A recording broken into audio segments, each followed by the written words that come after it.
दोस्तों बहुत ही बेहतरीन। अब तक आपने क्या पढ़ा, कितना पढ़ा, कैसे पढ़ा, आपकी तैयारी में कितनी धार लगी है, उसको चेक करने का जो सबसे आसान और सबसे बेहतर तरीका होता है, लास्ट टाइम जो हमारे पास समय बहुत लिमिटेड बचता है, तो हम बेहतर से बेहतर संस्था का बेहतरीन से बेहतरीन प्रैक्टिस सेट सॉल्व करें। यही प्रैक्टिस सेट हमें बताएगी कि हम कहां पर कमजोर है, हमारा कौन सा टॉपिक कमजोर है, हमें कौन सा टॉपिक दोहराना है। इसी मतलब प्रैक्टिस सेट के जरिए आपका बहुत सारी समस्याएं दूर हो जाएंगी। तो चलें दोस्तों हम लोग देखते हैं, वीडियो को पूरा देखिएगा। एक से बढ़कर एक प्रश्न इसमें रखे गए हैं, current related, UP special, static, खास करके क्रोनोलॉजी, कथन कारण। जिस तरह से आपके एग्जाम में प्रश्न पूछे जाते हैं, आपके सिलेबस को ध्यान में रखते हुए, हर एक टॉपिक को टच कराते हुए उस टॉपिक को आपसे यहां रूबरू करवाया जाएगा जहां से प्रश्न अधिक बनते हैं। तो आपको इस बात की आइडिया विकसित हो जाएगी कि हमें पढ़ना क्या है, हमें कहां ज्यादा फोकस करना है। तो चले दोस्तों हम लोग शुरू करते हैं। बहुत बढ़िया, हर एक टॉपिक को टच कराया गया है, एक से बढ़कर एक प्रश्न है, वीडियो को पूरा जरूर देखिएगा। पहला प्रश्न जो आपको दिया गया है, वेटलैंड शहर मान्यता के संदर्भ में आपको दो कथन दिए गए हैं। इन्हीं दोनों कथनों को पढ़कर आपको बताना है कि कौन सा हमारा विकल्प सही होगा। बहुत अच्छा, वेटलैंड शहर मान्यता। तो दोस्तों पहला अगर आप स्टेटमेंट पढ़ेंगे तो कह रहे हैं भारत के पहले वेटलैंड शहर के रूप में इंदौर और उदयपुर को 24 जनवरी 2025 को मान्यता मिली। जी दोस्तों बिल्कुल सही बात है, भारत के पहले वेटलैंड शहर को इंदौर और उदयपुर को 2024 में 24 जनवरी 2025 को मान्यता मिली। ये वाला आपका स्टेटमेंट बिल्कुल सही है। अगर हम लोग दूसरे वाले स्टेटमेंट को देखें तो कह रहे हैं रामसर कन्वेंशन के तहत वेटलैंड सिटी की मान्यता की शुरुआत 2017 में हुई थी। तो दोस्तों ये वाली बात यहाँ पर आपकी गलत हो गई। यहाँ पर जो कह रहे हैं 2017 में हुई थी, ये यहाँ पर इसमें थोड़ा डाउट है, 2017 में नहीं हुई थी, इसके जो है 2015 में हुई थी। कॉन्फ्रेंस ऑफ पार्टी यानी कॉप जो हुआ था, कॉन्फ्रेंस ऑफ पार्टी जो 12वें में 2015 में हुआ था, तो यहाँ 2017 नहीं होगा। तो आपका ऑप्शन ए हो जाएगा, केवल एक सही है। बहुत अच्छा। आगे दोस्तों अगर हम लोग देखें दूसरा वाला, ये मैचिंग से रिलेटेड प्रश्न है। मैचिंग से रिलेटेड प्रश्न आपका छूट जाए इसका मतलब आपकी तैयारी बहुत कमजोर है। ये प्रश्न आपको जो है नंबर बढ़ाने के लिए दिए जाते हैं, बड़े ही आसान होते हैं। एक तरफ महत्वपूर्ण दिवस दिया गया है, दूसरी तरफ उससे संबंधित दिनांक दिए गए हैं। बताइए कौन सा दिवस किस दिनांक को मनाया जाता है, वो अपना ऑप्शन में जो बन रहा है उसे बताइए। तो अंतरराष्ट्रीय योग दिवस बड़े ही अच्छे तरीके से परिचित होंगे दोस्तों, 21 जून को। यस। राष्ट्रीय स्वतंत्रता दिवस, भाई इसको कौन भूल सकता है, 15 अगस्त। विश्व एड्स दिवस, एड्स और ये 1 दिसंबर, और बाकी यहाँ गांधी जयंती 2 अक्टूबर। तो आपका कौन सा बन रहा है, ए वाला 4 पे होना चाहिए और बी वाला 1 पर, ए 4, बी 1, सी 2, डी 3। यस, बहुत अच्छा, ऑप्शन बी हमारा आंसर हो जाएगा। आगे दोस्तों हम लोग तीसरा प्रश्न आपके सामने फैक्चुअल वन लाइनर प्रश्न दिया गया है। निम्नलिखित में से कौन सा जिला सर्वश्रेष्ठ समुद्री जिला के रूप में सम्मानित हुआ। तो दोस्तों राष्ट्रीय मत्स्य पुरस्कार में सर्वश्रेष्ठ समुद्री जिला के रूप में केरल के कोल्लम जिला को मिला है दोस्तों पुरस्कार। किसमें दोस्तों, किसमें मिला है, याद रखिएगा, राष्ट्रीय मत्स्य पुरस्कार में केरल के कोल्लम जिले को सर्वश्रेष्ठ समुद्री जिला का पुरस्कार मतलब पुरस्कार से सम्मानित किया गया है, केरल के कोल्लम जिले को। बहुत अच्छा। आगे अगर हम लोग देखें चौथे वाले में दोस्तों, नोबल शांति पुरस्कार से मैंने बताया था आपके पास बहुत सारे कंटेंट होंगे जो मार्केट से लिए होंगे आप, उसमें ये जो नोबल पुरस्कार मिला है विभिन्न क्षेत्रों में, इसको एक बार जरूर एनालिसिस कर लीजिएगा। तो आगे अगर हम लोग देखें नोबल शांति पुरस्कार 2024 से संबंधित आपको जो स्टेटमेंट दिए गए हैं, उन्हीं स्टेटमेंट को पढ़कर आपको बताइए कि कौन सा हमारा ऑप्शन सही होगा। अगर हम लोग यहाँ पहला स्टेटमेंट अगर पढ़ें तो कह रहे हैं कि यह पुरस्कार निहोन हिंडाल्को। तो दोस्तों ये निहोन हिंडाल्को क्या है कि दोस्तों जो जापान में द्वितीय विश्व युद्ध में अमेरिका ने जो जापान में गिराया था बम 1945 में, तो उसमें दोस्तों जो इससे प्रभावित लोग थे उन्हीं लोगों का यह एक संगठन है जिसका नाम है निहोन हिंडाल्को। तो यह पुरस्कार निहोन हिंडाल्को को परमाणु हथियार से मुक्ति के लिए उनके प्रयासों और हिबाकुशा की गवाही के लिए दिया गया है। जी दोस्तों बिल्कुल सही, क्योंकि दोस्तों ये उससे झेले हैं, तो ये लोग कोशिश करते हैं कि अब परमाणु हथियार जो है, परमाणु विश्व में परमाणु हथियार से जो है मुक्ति मिलनी चाहिए, परमाणु हथियार का प्रयोग नहीं होना चाहिए, क्योंकि इन लोगों ने झेला है और जो झेले नहीं होते हैं उनको ये चीज नहीं पता। तो ये होता है दोस्तों।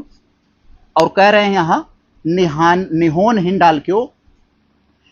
हिंडाल्को की स्थापना 1900 1945 में हिरोशिमा और नागासाकी परमाणु हमलों के बाद शुरू हुई थी। तो दोस्तों यहाँ पर जो बात गलत है, 1945 में हुआ था, इसके 11 साल बाद 1956 में ये शुरू हुआ था। तो ये बात यहाँ पर ही गलत हो गई, दूसरा स्टेटमेंट आपका गलत हो जाएगा। तो जो आपका सही ऑप्शन होगा तो कौन हो जाएगा, केवल एक ऑप्शन नंबर बी हो जाएगा। सब सही था, यहाँ सिर्फ 1945 जगह 1956 होना चाहिए था। आगे चलते हम लोग बढ़ते जाएं, एक एक प्रश्नों को आप देखे जाइए, बड़े ही बेहतरीन तरीके से आप सबको सारी चीजें, बहुत सारी चीजें यहाँ में इस जो बताए जाते हैं इसके इर्द गिर्द प्रश्न बनेंगे, तो आपका कोई भी प्रश्न छूटेगा नहीं। ये क्या है दोस्तों, प्रोजित बिहारी मुखर्जी की पुस्तक ब्राउन स्किन्स व्हाइट कोट्स का मुख्य विषय क्या है। तो दोस्तों एक प्रोजित बिहारी मुखर्जी की पुस्तक है जिसका नाम है ब्राउन स्किन्स, यानी स्किन ब्राउन है, व्हाइट कोट्स है, कोट्स व्हाइट है। तो इसका मुख्य विषय क्या है, इसके बारे में बताना चाह रहे हैं दोस्तों। ऑप्शन अगले पेज पर है, हम लोग जरा देखते हैं दोस्तों। यह पुस्तक 1920 और 1966 के दौरान भारत में नस्ल विज्ञान के क्षेत्र में यह लिखा गया था, नस्ल विज्ञान के इतिहास के बारे में है। तो मैं पहले आपको बता दिया जिससे आप जो है इस चीज को देख ले। तो दोस्तों यहाँ लिखा है औपनिवेशिक भारत में नस्ल विज्ञान, यस ऑप्शन नंबर बी। तो ये जो पुस्तक थी दोस्तों, यह कब लिखी गई थी, 1920 और 1966 के दौरान, जो भारत में एक तरह का नस्ल था, उस नस्ल विज्ञान के इतिहास के बारे में लिखा गया है। ऑप्शन बी हो जाएगा। आगे दोस्तों अगर हम ये 6वें वाले में देखें, बहुत अच्छा दोस्तों जो है यहाँ पर लिखा है इंडियन स्टेट फॉरेस्ट रिपोर्ट से संबंधित जो 2023 वाला आया है, इससे संबंधित एक प्रश्न आपको जरूर मिलेगा, ये मेरा दावा है दोस्तों। आप कोई भी मैगजीन रखे होंगे तो एक बार इससे पढ़ लीजिएगा अच्छे से। प्रैक्टिस सेट करवाने का मतलब होता है आपको उस टॉपिक से परिचित करवाना होता है, कहां से प्रश्न बन सकते हैं। और जो ये कहता हो सीधा हाँ यही आएगा, वो समझ लो आपको जो है मूर्ख बना रहा है। तो देखें जो है ISFR रिपोर्ट 2023 के महत्वपूर्ण निष्कर्षों और संदर्भ के आपसे हिसाब से कौन सा सही नहीं है, ध्यान दीजिएगा। आप जरूर इस बात को एक बार मार्किंग कर लीजिएगा, आपसे करें जहां भी आए नहीं है, केवल या फिर इस तरह के जो शब्द आए तो वहां सतर्क हो जाया करिए, वहां थोड़ा सा मिर्च मसाला होता है। तो पहला अगर हम लोग स्टेटमेंट देखें तो इंडियन स्टेट फॉरेस्ट रिपोर्ट 2023 वाला जो आया है, इसके अनुसार देश के कुल वनावरण एवं वृक्षावरण देश के भौगोलिक क्षेत्र का 33.33% है दोस्तों, जो कि गलत बात है। जो राष्ट्रीय वन नीति बनी थी दोस्तों, जो राष्ट्रीय वन नीति बनाया गया था 1988 में, उसमें कहा गया था कि भाई इतना होना चाहिए, लेकिन इतना इस समय नहीं है। अगर राष्ट्रीय स्तर पर देखें तो मात्र 25% लगभग दोस्तों है वन, जो दो भौगोलिक क्षेत्र का 25% है, जो कि वन नीति में 33% बताया गया था, लेकिन अभी इतना नहीं है। सरकारें कोशिश कर रही हैं लेकिन हो नहीं पा रहा है, जितना लगा रहे हैं उतना कट जा रहा है। तो ये आपका जो है यहाँ पर गलत हो गया, और हमसे गलत के ही बारे में पूछा है, इस बात को आपको ध्यान रखना पड़ेगा। दूसरा स्टेटमेंट कह रहे हैं कि ISFR 2021 की तुलना में ISFR 2023 में उत्तर पूर्वी राज्यों में वनावरण में 327.30 वर्ग किलोमीटर की वृद्धि हुई है दोस्तों, यहीं पर गलती हुई है। यहाँ पर देख लीजिए, वृद्धि नहीं, जो नॉर्थ ईस्ट वाले हैं जान रहे हैं, वहाँ झूमिंग कृषि कर करके बहुत तेजी से, उनके यहाँ जंगल तो ज्यादा है, इनको लगता है कि भाई थोड़ा सा जलाकर खेत बना लेते हैं तो क्या हो जाता है, ऐसे करके वहां इन 2 सालों में दोस्तों 327 वर्ग किलोमीटर की वहां जो है कमी कर दिए हैं। तो दोस्तों ए वाला भी आपका गलत हो गया, ये भी गलत हो गया। तो आपका कौन सा आंसर होगा, कि दोनों हो जाएगा, क्योंकि आपसे कह रहे हैं कौन सा नहीं है, तो दोनों सही नहीं है। यस, क्यों मैंने क्यों सही नहीं थे वो भी मैं आपको क्लियर करा दिया। आगे अगर हम लोग 7वें वाले में देखते हैं तो इसमें दोस्तों आपको कथन कारण वाले दिए गए हैं, जो कि इस साल का पिछले कुछ साल से बहुत अच्छा PCS में और RARO का ट्रेंड चल रहा है, ये कथन देकर और उसका कारण देकर पूछना। तो कथन कारण देकर कह रहे हैं कि बताइए कौन सा सही है। अगर हम लोग देखें तो कह रहे हैं भार्गवास्त्र ड्रोन रोधी प्रणाली का परीक्षण जनवरी 2025 में गोपालपुर सीवार्ड फायरिंग रेंज में किया गया। जी दोस्तों बिल्कुल सही, ये कथन तो आपका बिल्कुल सही है। तो और कारण में अगर इसको देखें तो कारण कह रहे हैं यह प्रणाली DRDO द्वारा विकसित की गई और इसका नाम महाभारत के दिव्यार से प्रेरित है। तो इसका नाम महाभारत के दिव्याशास्त्र प्रेरित तो है, ये बात तो सही है, लेकिन यह प्रणाली जो है DRDO के द्वारा विकसित नहीं की गई थी। यह दोस्तों इकोनॉमिक्स एक्सप्लोसिव लिमिटेड के द्वारा जो है ये की गई थी। इकोनॉमिक्स एक्सप्लोसिव्स जो है, एक्सप्लोसिव मतलब जो विस्फोटक होता है, उसके एक्सप्लोसिव्स लिमिटेड, जिसे हम लोग EEL बोलते हैं, इकोनॉमिक्स एक्सक्लूसिव लिमिटेड के द्वारा ये विकसित की गई थी। EEL याद रखिएगा। तो आपका कारण सही है, लेकिन दोस्तों कथन कारण गलत हो गया, कथन सही है। तो आपका आंसर कौन होगा? ए सत्य है किंतु आर गलत है। ऑप्शन सी आपका आंसर हो जाएगा। बहुत अच्छा। आगे अगर हम लोग देखते हैं 8वें वाले को, तो दोस्तों 8वें में वन लाइनर प्रश्न आपको दिया है, रातापानी बाघ अभ्यारण्य। रातापानी बाघ अभ्यारण्य का कोर क्षेत्र किन जिलों में स्थित है? तो रातापानी बाघ अभ्यारण्य के बारे में दोस्तों आप लोगों ने थोड़ा बहुत अगर पढ़ा होगा, रातापानी बाघ अभ्यारण्य कोर क्षेत्र ये है कहाँ दोस्तों? मध्य प्रदेश में है। तो मध्य प्रदेश में है, ये तो आपको मालूम होगा रातापानी बाघ अभ्यारण्य कहाँ है? मध्य प्रदेश में। लेकिन इनका जिलों के नाम पूछना चाह रहा है कि आखिर ये किन जिलों में इनका जो कोर क्षेत्र है, कोर एरिया है, किन जिलों में है? तो वो आपको उन जिलों का नाम बताना है दोस्तों। वो जिले कौन कौन से हैं? रायसेन और सीहोर जिला। ऑप्शन नंबर बी हो जाएगा। आर एस याद रखिए रहिएगा, आर रायसेन और सिरोह जिला में है ये।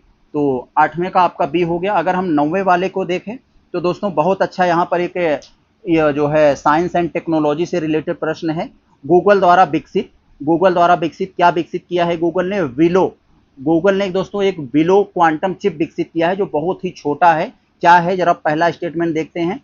विलो चिप एक अत्यंत सूक्ष्म आकार की क्वांटम चिप है जो जटिल समस्याओं को हल करने में सक्षम है। बड़ी से बड़ी समस्याओं को, जटिल से जटिल समस्याओं को बड़े ही आसानी से हल कर देगी यह विलो चिप। यस, पहला वाला स्टेटमेंट आपका सही है। करें, यह चिप उन कार्यों को 5 मिनट में हल कर सकती है जिन्हें सबसे तेज कंप्यूटर सुपर कंप्यूटर को, यानी सबसे तेज जिन्हें हम लोग सुपर कंप्यूटर कहते हैं, वो मतलब सबसे तेज सुपर कंप्यूटर को 10 सेप्टिलियन वर्ष लग सकते हैं। यानी जो काम सुपर कंप्यूटर 10 सेप्टिलियन वर्ष लगा सकता है वो ये विलो चिप 5 मिनट में कर सकती है। तो यस, ये बात बिल्कुल सही है। दोनों के दोनों स्टेटमेंट हमारे यहाँ पर सही हुए 9वें वाले को। अगर हम लोग यहाँ पर इसके ऑप्शन पर जाएं तो कौन सा हो जाएगा? क्योंकि हमसे सही पूछा गया है तो सही हमारा सी होगा। बहुत अच्छा, बहुत अच्छा। भारत की तटरेखा से संबंधित जो उसकी पुनर्गणना हुई है, भारत की तटरेखा, उससे संबंधित आपको एक क्वेश्चन दिया गया है। उसमें आपको 3 स्टेटमेंट है। तीनों स्टेटमेंट को पढ़कर बहुत ही सोच समझकर आपको उत्तर देना है। थोड़ा हैरान करने वाला उत्तर होगा आपका। तो चलिए देखें, बताना है हमें कौन सा हमारा जो है ऑप्शन सही होगा।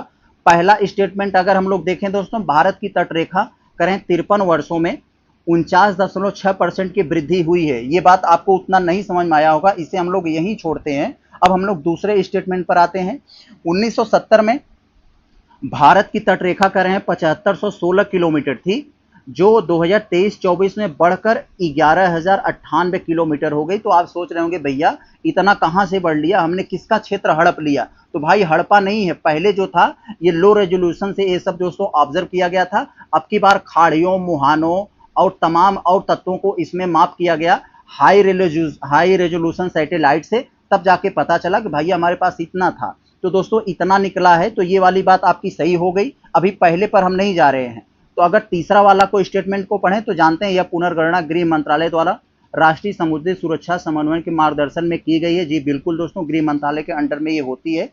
तो हमारा दूसरा तीसरा तो सही है। अगर हम लोग देखें 7500 से 11,098 जाएं तो हमारा 47% के आसपास वृद्धि हुई है, जो कि इसमें 49% दे दिया है, 49.6, जो कि गलत है। इसमें जो आपका सही डाटा होना चाहिए दोस्तों, जो जितना हुआ है 47.6 हुआ है, 49.6 नहीं। तो ये मैथ का सवाल है, तो आप थोड़ा सा यहाँ दिमाग लगाएंगे तो यहीं का यहीं आपके सामने क्लियर हो जाएगा, परसेंटेज निकाल लेंगे। तो आप भी इन पर भरोसा मत कीजिएगा, थोड़ा निकाल लीजिएगा हाँ कितना प्रतिशत आ रहा है। तो 47.6। तो एक तो आपका गलत हो गया, यहाँ सही हुआ आपका 2 और 3। तो आपका जो आंसर होगा डी हो जाएगा। बहुत अच्छा। आगे अगर हम लोग दोस्तों देखें 11वें वाले पर, तो क्रूज भारत मिशन से संबंधित आपको बहुत अच्छा प्रश्न दिया गया है दोस्तों। जरा हम लोग देखते हैं, क्रूज भारत मिशन से संबंधित आपको बताना है कौन सा कथन हमारा गलत है। तो कौन सा गलत है क्रूज भारत मिशन से संबंधित? पहला स्टेटमेंट अगर पढ़ा जाए तो इसके तहत नए क्रूज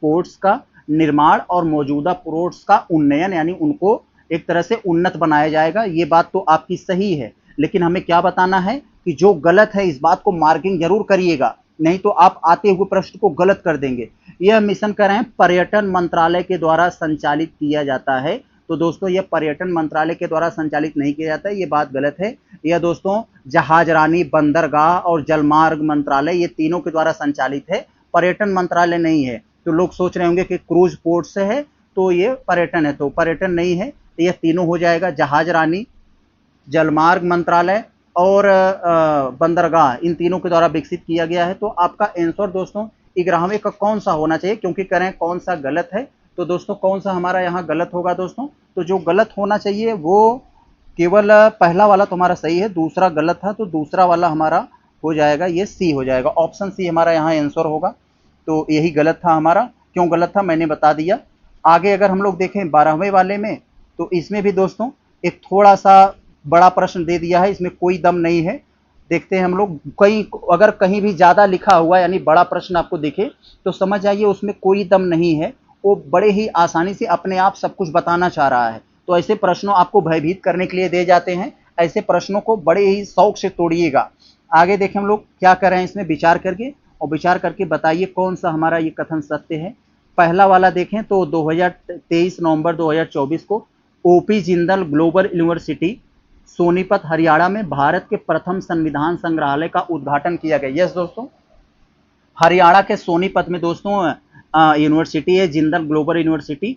तो दोस्तों इसी में भारत के प्रथम संविधान संग्रहालय का उद्घाटन हुआ। आप लोग जानते हैं, करंट पढ़े होंगे, ये बात सही है। यह संग्रहालय संविधान सभा द्वारा भारत के संविधान को अपनाने की 75वीं वर्षगांठ, यस 2024 में 75वीं वर्षगांठ मनाई गई, उसी के अवसर पर खोला गया है। ये भी वाला आपका स्टेटमेंट सही है। तो संग्रहालय में संविधान निर्माता भीमराव अंबेडकर की एक एआई स्वरूप भी होगा। यस है दोस्तों, बिल्कुल सही है।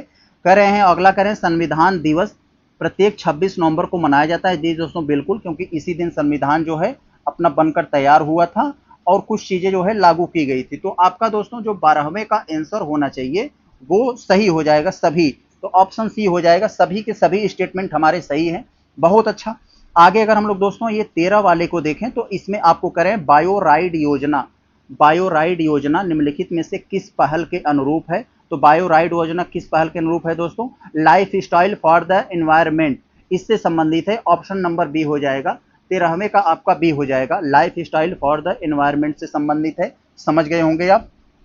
14 वाले को दोस्तों अगर हम लोग देखें तो इसमें आपसे पूछा जा रहा है कथन को, आपको कथन वाले कुछ प्रश्न दिए गए हैं न्याय की देवी से संबंधित। आप लोग जानते हैं जो संविधान में हम लोग देखा था, जो न्यायिक प्रक्रिया में या कोर्ट वोर्ट पर जो एक न्याय की देवी होती थी, जो तराजू लेकर आंखों पे पट्टी बांधकर बैठी खड़ी रहती थी, तो वो दोस्तों उनकी मूर्ति में थोड़ा सा अब चेंजिंग किया गया है। क्या चेंजिंग किया है आप लोग जानते होंगे, उनके आंखों पर से पट्टी हटाई गई, उनके हाथ में जो तलवार थी तलवार हटाकर संविधान दिया गया, और वो जो इंग्लिश ड्रेस पहनी थी तो उनको जो है भारतीय नारी के रूप में साड़ी पहनकर उनको दिखाया गया है।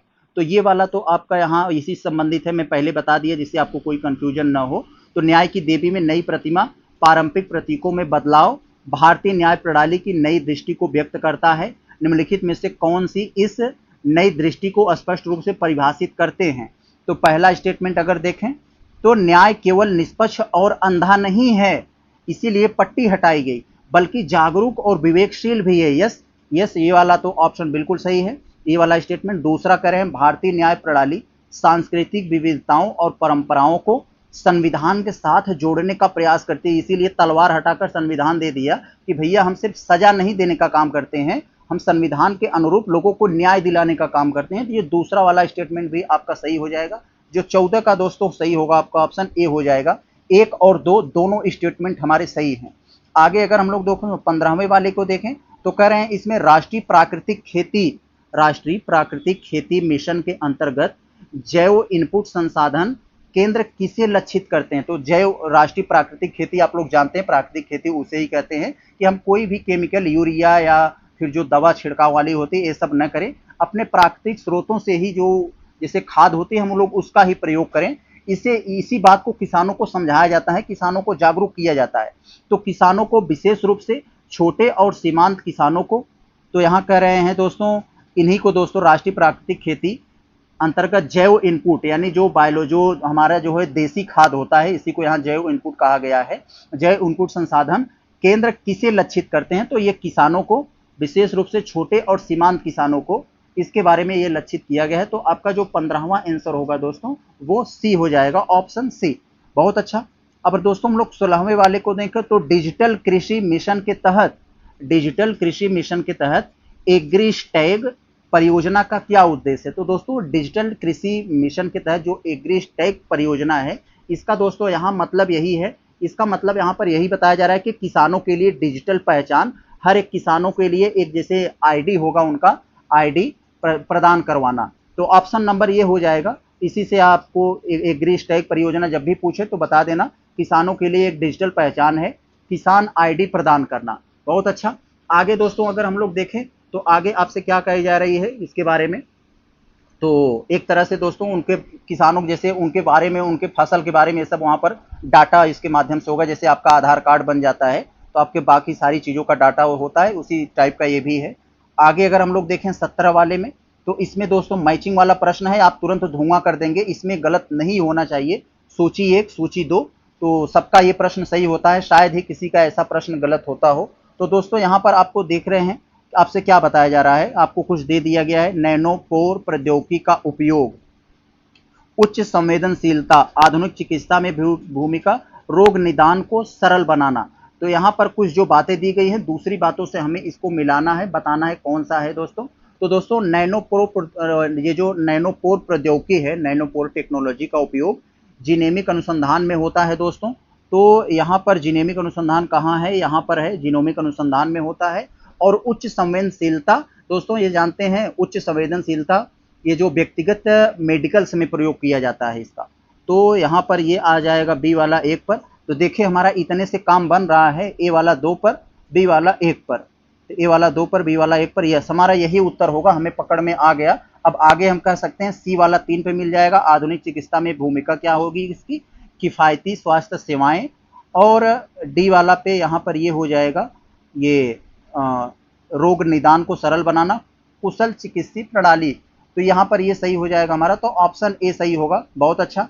आगे दोस्तों अगर हम लोग देखें तो आगे हमारा जो दिया गया है 18 वाले में, गोल्डन हाइट्स, गोलान हाइट्स आप लोग जानते हैं सीरिया, जिसे इजराइल ने अपने कब्जे में ले लिया है और अपनी सेना लगाकर सीरिया और अन्य देशों पर, ये एक पहाड़ी एरिया है और वहाँ से निगरानी करता है, क्योंकि बहुत ऊंचाई है, अच्छे से निगरानी हो जाती है, इसीलिए सीरिया और इजराइल में काफ़ी तनाव भी रहता है।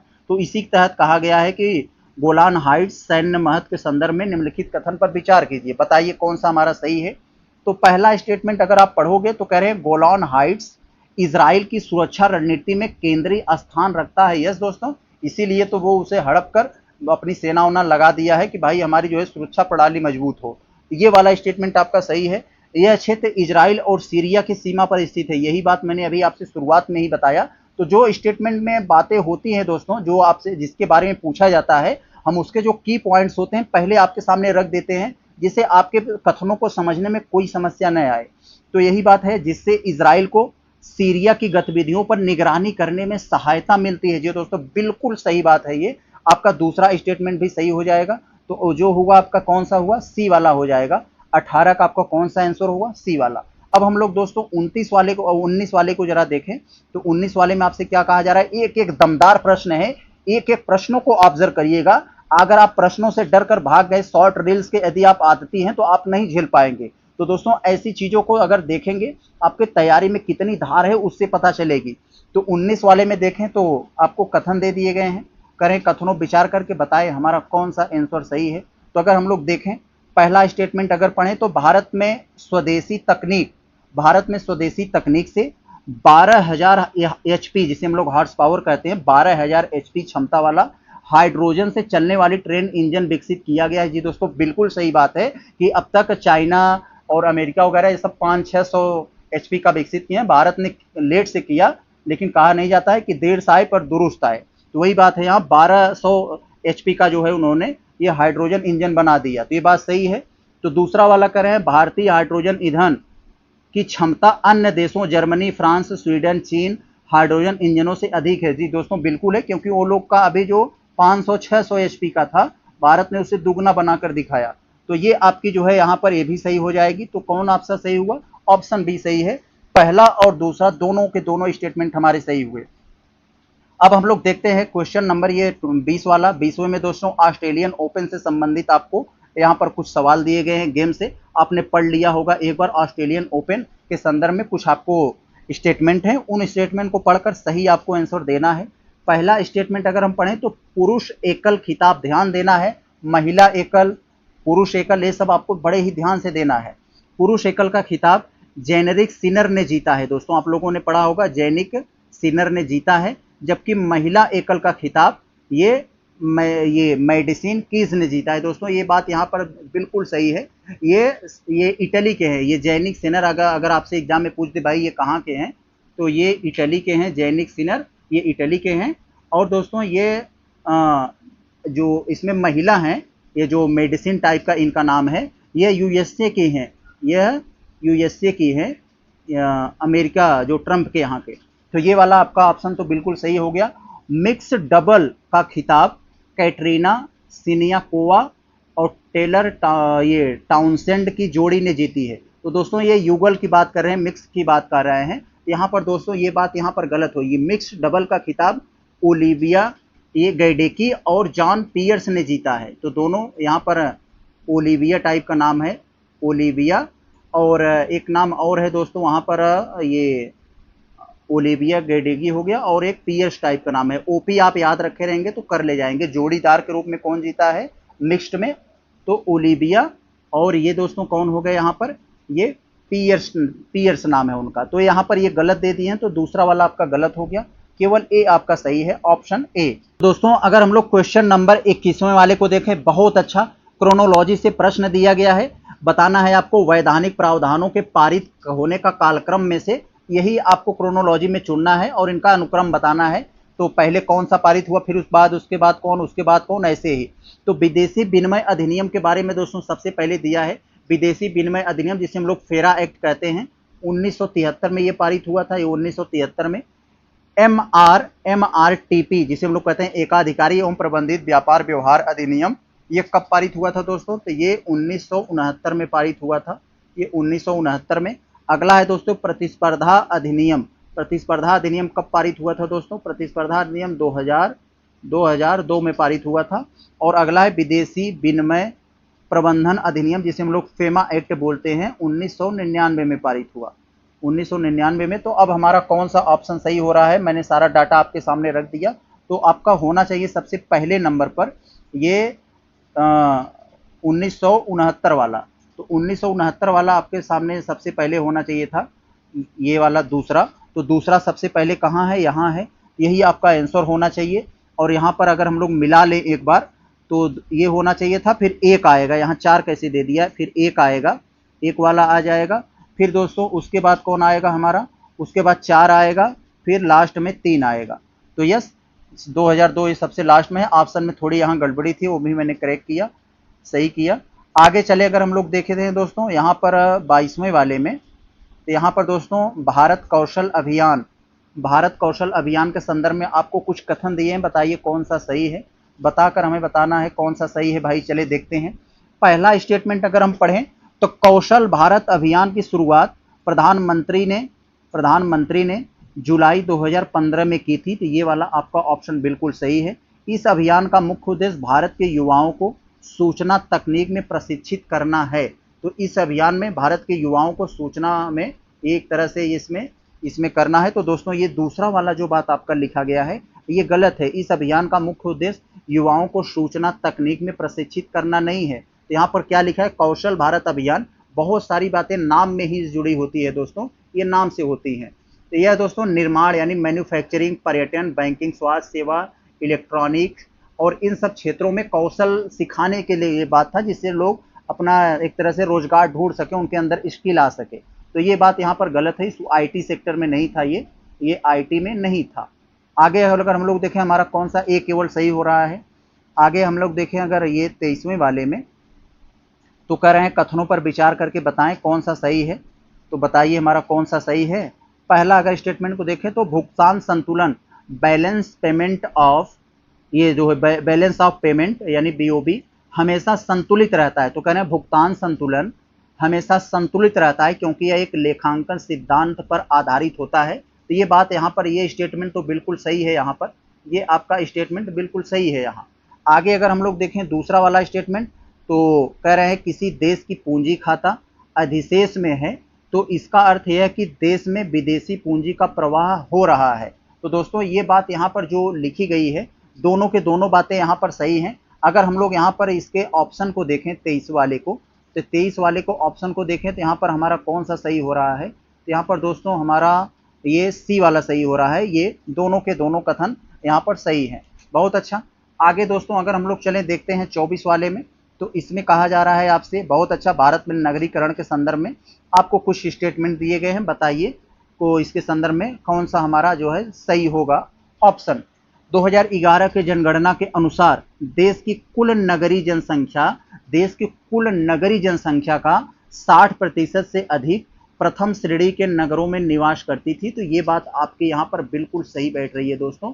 2011 की जनगणना देखेंगे 60% से अधिक जो मतलब शहरी है, केवल जनसंख्या नहीं, जो शहर में रहने वाले हैं वो कुल शहरी का 60% वो प्रथम श्रेणी वाले नगर में रह रहे हैं। तो ये बात यहाँ पर सही है, आप लोग समझ गए होंगे, प्रथम श्रेणी वाले नगर में जो 10 लाख से अधिक जनसंख्या वाले हैं, तो ये बात सही है।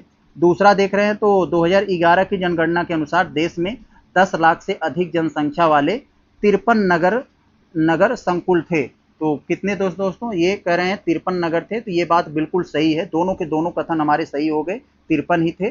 तो आपके ऑप्शन जो दोस्तों 24वें का जो ऑप्शन होना चाहिए आपका, 24वें का ऑप्शन आपका यही सी हो जाएगा, ये ऑप्शन नंबर यहाँ पर सी हो जाएगा। बहुत अच्छा।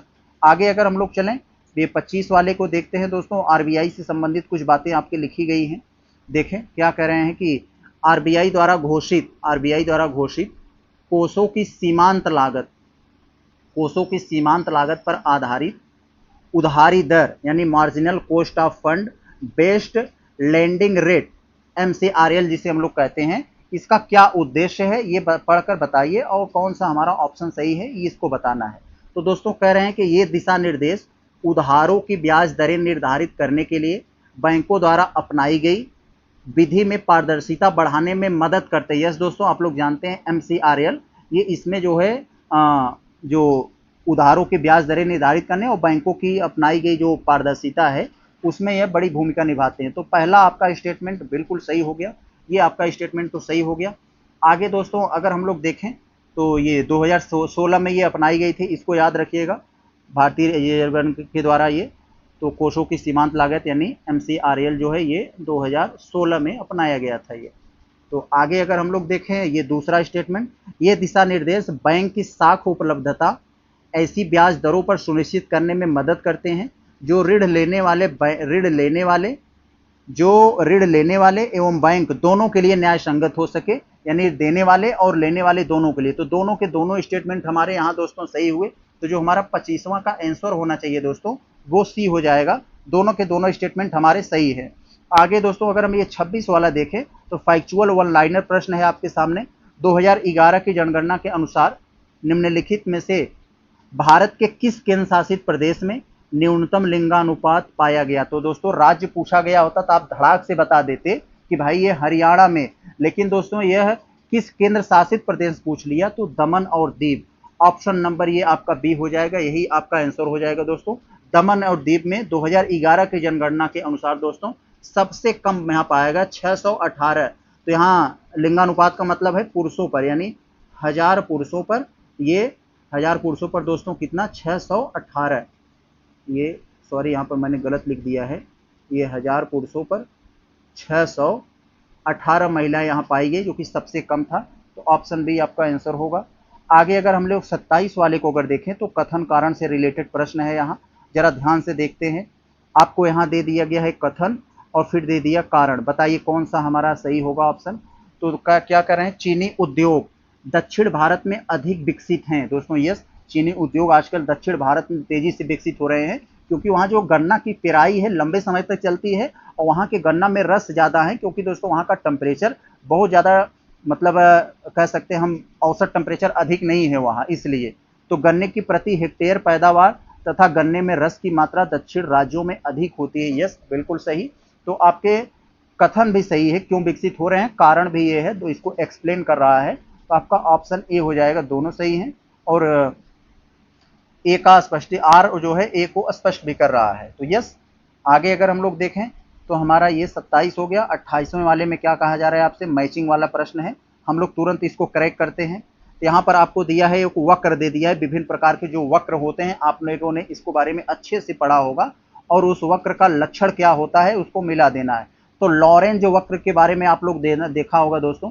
लॉरेंज वक्र यही कहता है, यदि आप एक लिमिट तक अगर टैक्स रखोगे तो आपको ज्यादा टैक्स की प्राप्ति होगी, अगर उस लिमिट से बढ़ा दोगे तो टैक्स चोरी होने लगेगा, तो आपकी जो है राजस्व कमी आ जाएगी। तो यही कहा जाता है, अगर बहुत न कम करो न बहुत ज्यादा करो, एक निश्चित लेवल पर करोगे तो आपको अच्छा खासा टैक्स, अच्छा खासा राजस्व मिलेगा। तो यही बात मैंने दोस्तों आपको थोड़ा फैलाकर बताया, कर की दरें और कर राजस्व के बारे में बात है।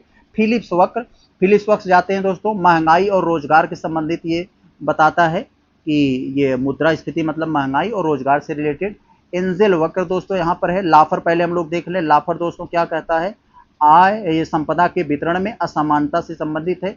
इसी से अच्छा हम लोग देखें, ए वाला 2 पर, बी वाला 1 पर, तो यस यही वाला है। तो सी वाला हमारा दोस्तों ये कहाँ चला आएगा, 4 पे। एंजेल वक्र आय और खाद्य सुरक्षा पर व्यय के बारे में है यहाँ पर, और लाफर संपदा के वितरण में असमानता जो है इसके बारे में। तो ये हमारा जो 28वें का हो जाएगा, ऑप्शन बी हो गया। बहुत अच्छा। आगे दोस्तों अगर हम लोग देखें तो 29 वाले में क्या कहा जा रहा है, तो 29 वाले में दोस्तों हम लोगों को कह रहे हैं कि राष्ट्रीय मौद्रिक नीति, जानते हैं ये भारत की मौद्रिक नीति कौन बनाता है, आरबीआई बनाता है। तो मौद्रिक नीति में कौन सा कथन सही है, बताइए हमें कौन सा हमारा ऑप्शन होगा। तो ऊंची रेपो रेट क्या होता है दोस्तों, रेपो रेट जब ऊंचा होता है तो लोन महंगा होता है, रेपो रेट जब कम होता है तो लोन जनता को सस्ता मिलता है। तो आप लोग समझ गए होंगे, रेपो रेट के बारे में पढ़े होंगे। तो जिस दर पर आरबीआई बैंकों को उधार देता है उसे दोस्तों रेपो रेट कहते हैं। तो अगर आरबीआई महंगा उधार देगा तो बैंक भी आपको महंगा देंगे, बैंक अपने घर से थोड़ी देंगे। तो ऊंची रेपो रेट का तात्पर्य बैंक प्रणाली में कम मात्रा में साख प्रवाह होगा। यस दोस्तों, मार्केट में बहुत ज्यादा पैसा आ गया है, लोग लोन ले लेकर खूब खर्च कर रहे हैं, तो आरबीआई क्या करेगा, भैया रेपो रेट बढ़ा देगा, लो अब महंगा तुमको लोन देंगे। तो बैंक वाला भी कहेगा आओ जनता हम भी तुमको महंगा लोन देंगे, तो जनता कहेगी नहीं नहीं महंगा हो गया अब हम नहीं लेंगे, जाने देते हो, अब हम कम खर्चे में काम चलाएंगे। तो ये बात आपकी सही हो गई।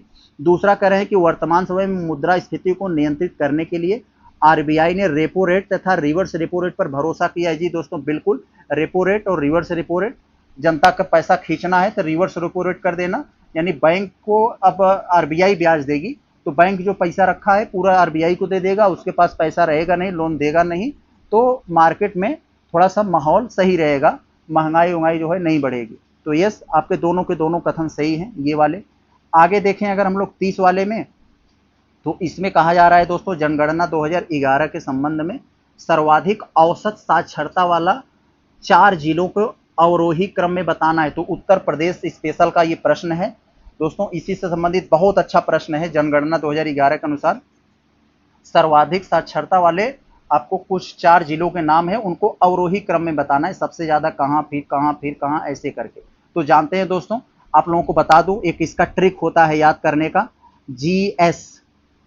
जीएस और को हम एंड लिख दे रहे हैं, जीएस और दोस्तों जो है इंग्लिश ग्रामर, जीएस और इंग्लिश ग्रामर। तो स्वाभाविक सी बात है, जो जीएस और इंग्लिश ग्रामर पढ़ेगा उसके बच्चे होंगे, बच्चों को पढ़ाएगा तो उनके बच्चों की मतलब साक्षरता उस देश की बढ़ने लगेगी। तो यही है। जी से दोस्तों क्या हो गया यहाँ, गौतम बुद्ध नगर। यस से दोस्तों क्या हो गया यहाँ पर, सॉरी यहाँ जीएस नहीं होगा, जीके होगा। जी के से कानपुर, एंड से औरैया, आई से इटावा मैंने लिख दिया है, जी से दोस्तों गाजियाबाद। तो यहाँ गाजियाबाद होता 5 हो जाते हैं हमारे, तो ऑप्शन बी हमारा सही हो गया। आगे अगर हम लोग देखें तो 31 वाला में हमारा कौन सा सही है, 31 वाला में दोस्तों हमारे ऑप्शन ए है, कथन ए कारण आर, बताना है कौन सा सही है। तो देखें हम लोग, राजकोषीय घाटा बजटी घाटे से बड़ा होता है। जी दोस्तों बिल्कुल सही कथन है, क्योंकि राजकोषीय घाटा बजटी घाटा से इसलिए बड़ा होता है, बजटी घाटा में कुल खर्च में से कुल प्राप्ति को निकाल देंगे तो बजटी घाटा मिल जाएगा, लेकिन राजकोषीय घाटा में अलग अलग जगहों से जो उधार लिया है जिसको देना है वो सब बजटी घाटा में आ जाते हैं, जो कि ये बड़ा होता है बजटी घाटा। ये राजकोषीय घाटा बजटी घाटा से बड़ा होता है। इसका कारण दिया है क्यों बड़ा होता है। राजकोषीय घाटे का अर्थ है कि सरकार द्वारा भारतीय रिजर्व बैंक से उधार लेकर तथा सरकारी अन्य देवताओं से लेकर अपने खर्च को पूरा करना है। तो यस, यहाँ पर ये बात ऊपर वाली ही बात को एक्सप्लेन किया, लेकिन बहुत अच्छे से तो नहीं किया, लेकिन दोस्तों ये किया। तो आपका दोस्तों हम यहाँ स्टेटमेंट में ऐसा नहीं चलता कि थोड़ा सा कर दिया काम बन जाए, थोड़ा सा अगर गलती हुआ तो नहीं होगा, इसमें आधी ही बात बताई गई, इसलिए ऑप्शन बी हमारा हो जाएगा। ए और दोनों सही है, आर ए का सही स्पष्टीकरण नहीं है। तो इसको अपनी जगह पर तो सही है, लेकिन इसको एक्सप्लेन नहीं कर पा रहा है ये। आगे अगर हम लोग देखें ये 32 वाले में, तो इसमें दोस्तों कह रहे हैं कि निम्नलिखित नगरीय केंद्रों को जनसंख्या 2011 के अवरोही क्रम में चुनिए। तो 2011 के जनगणना के अनुसार अवरोही क्रम में हमको चुनना है। जरा हम लोग चुनते हैं भाई, देखते हैं क्या है। तो यहाँ पर देख लें हम दोस्तों, कुछ दे दिया गया है हमारा।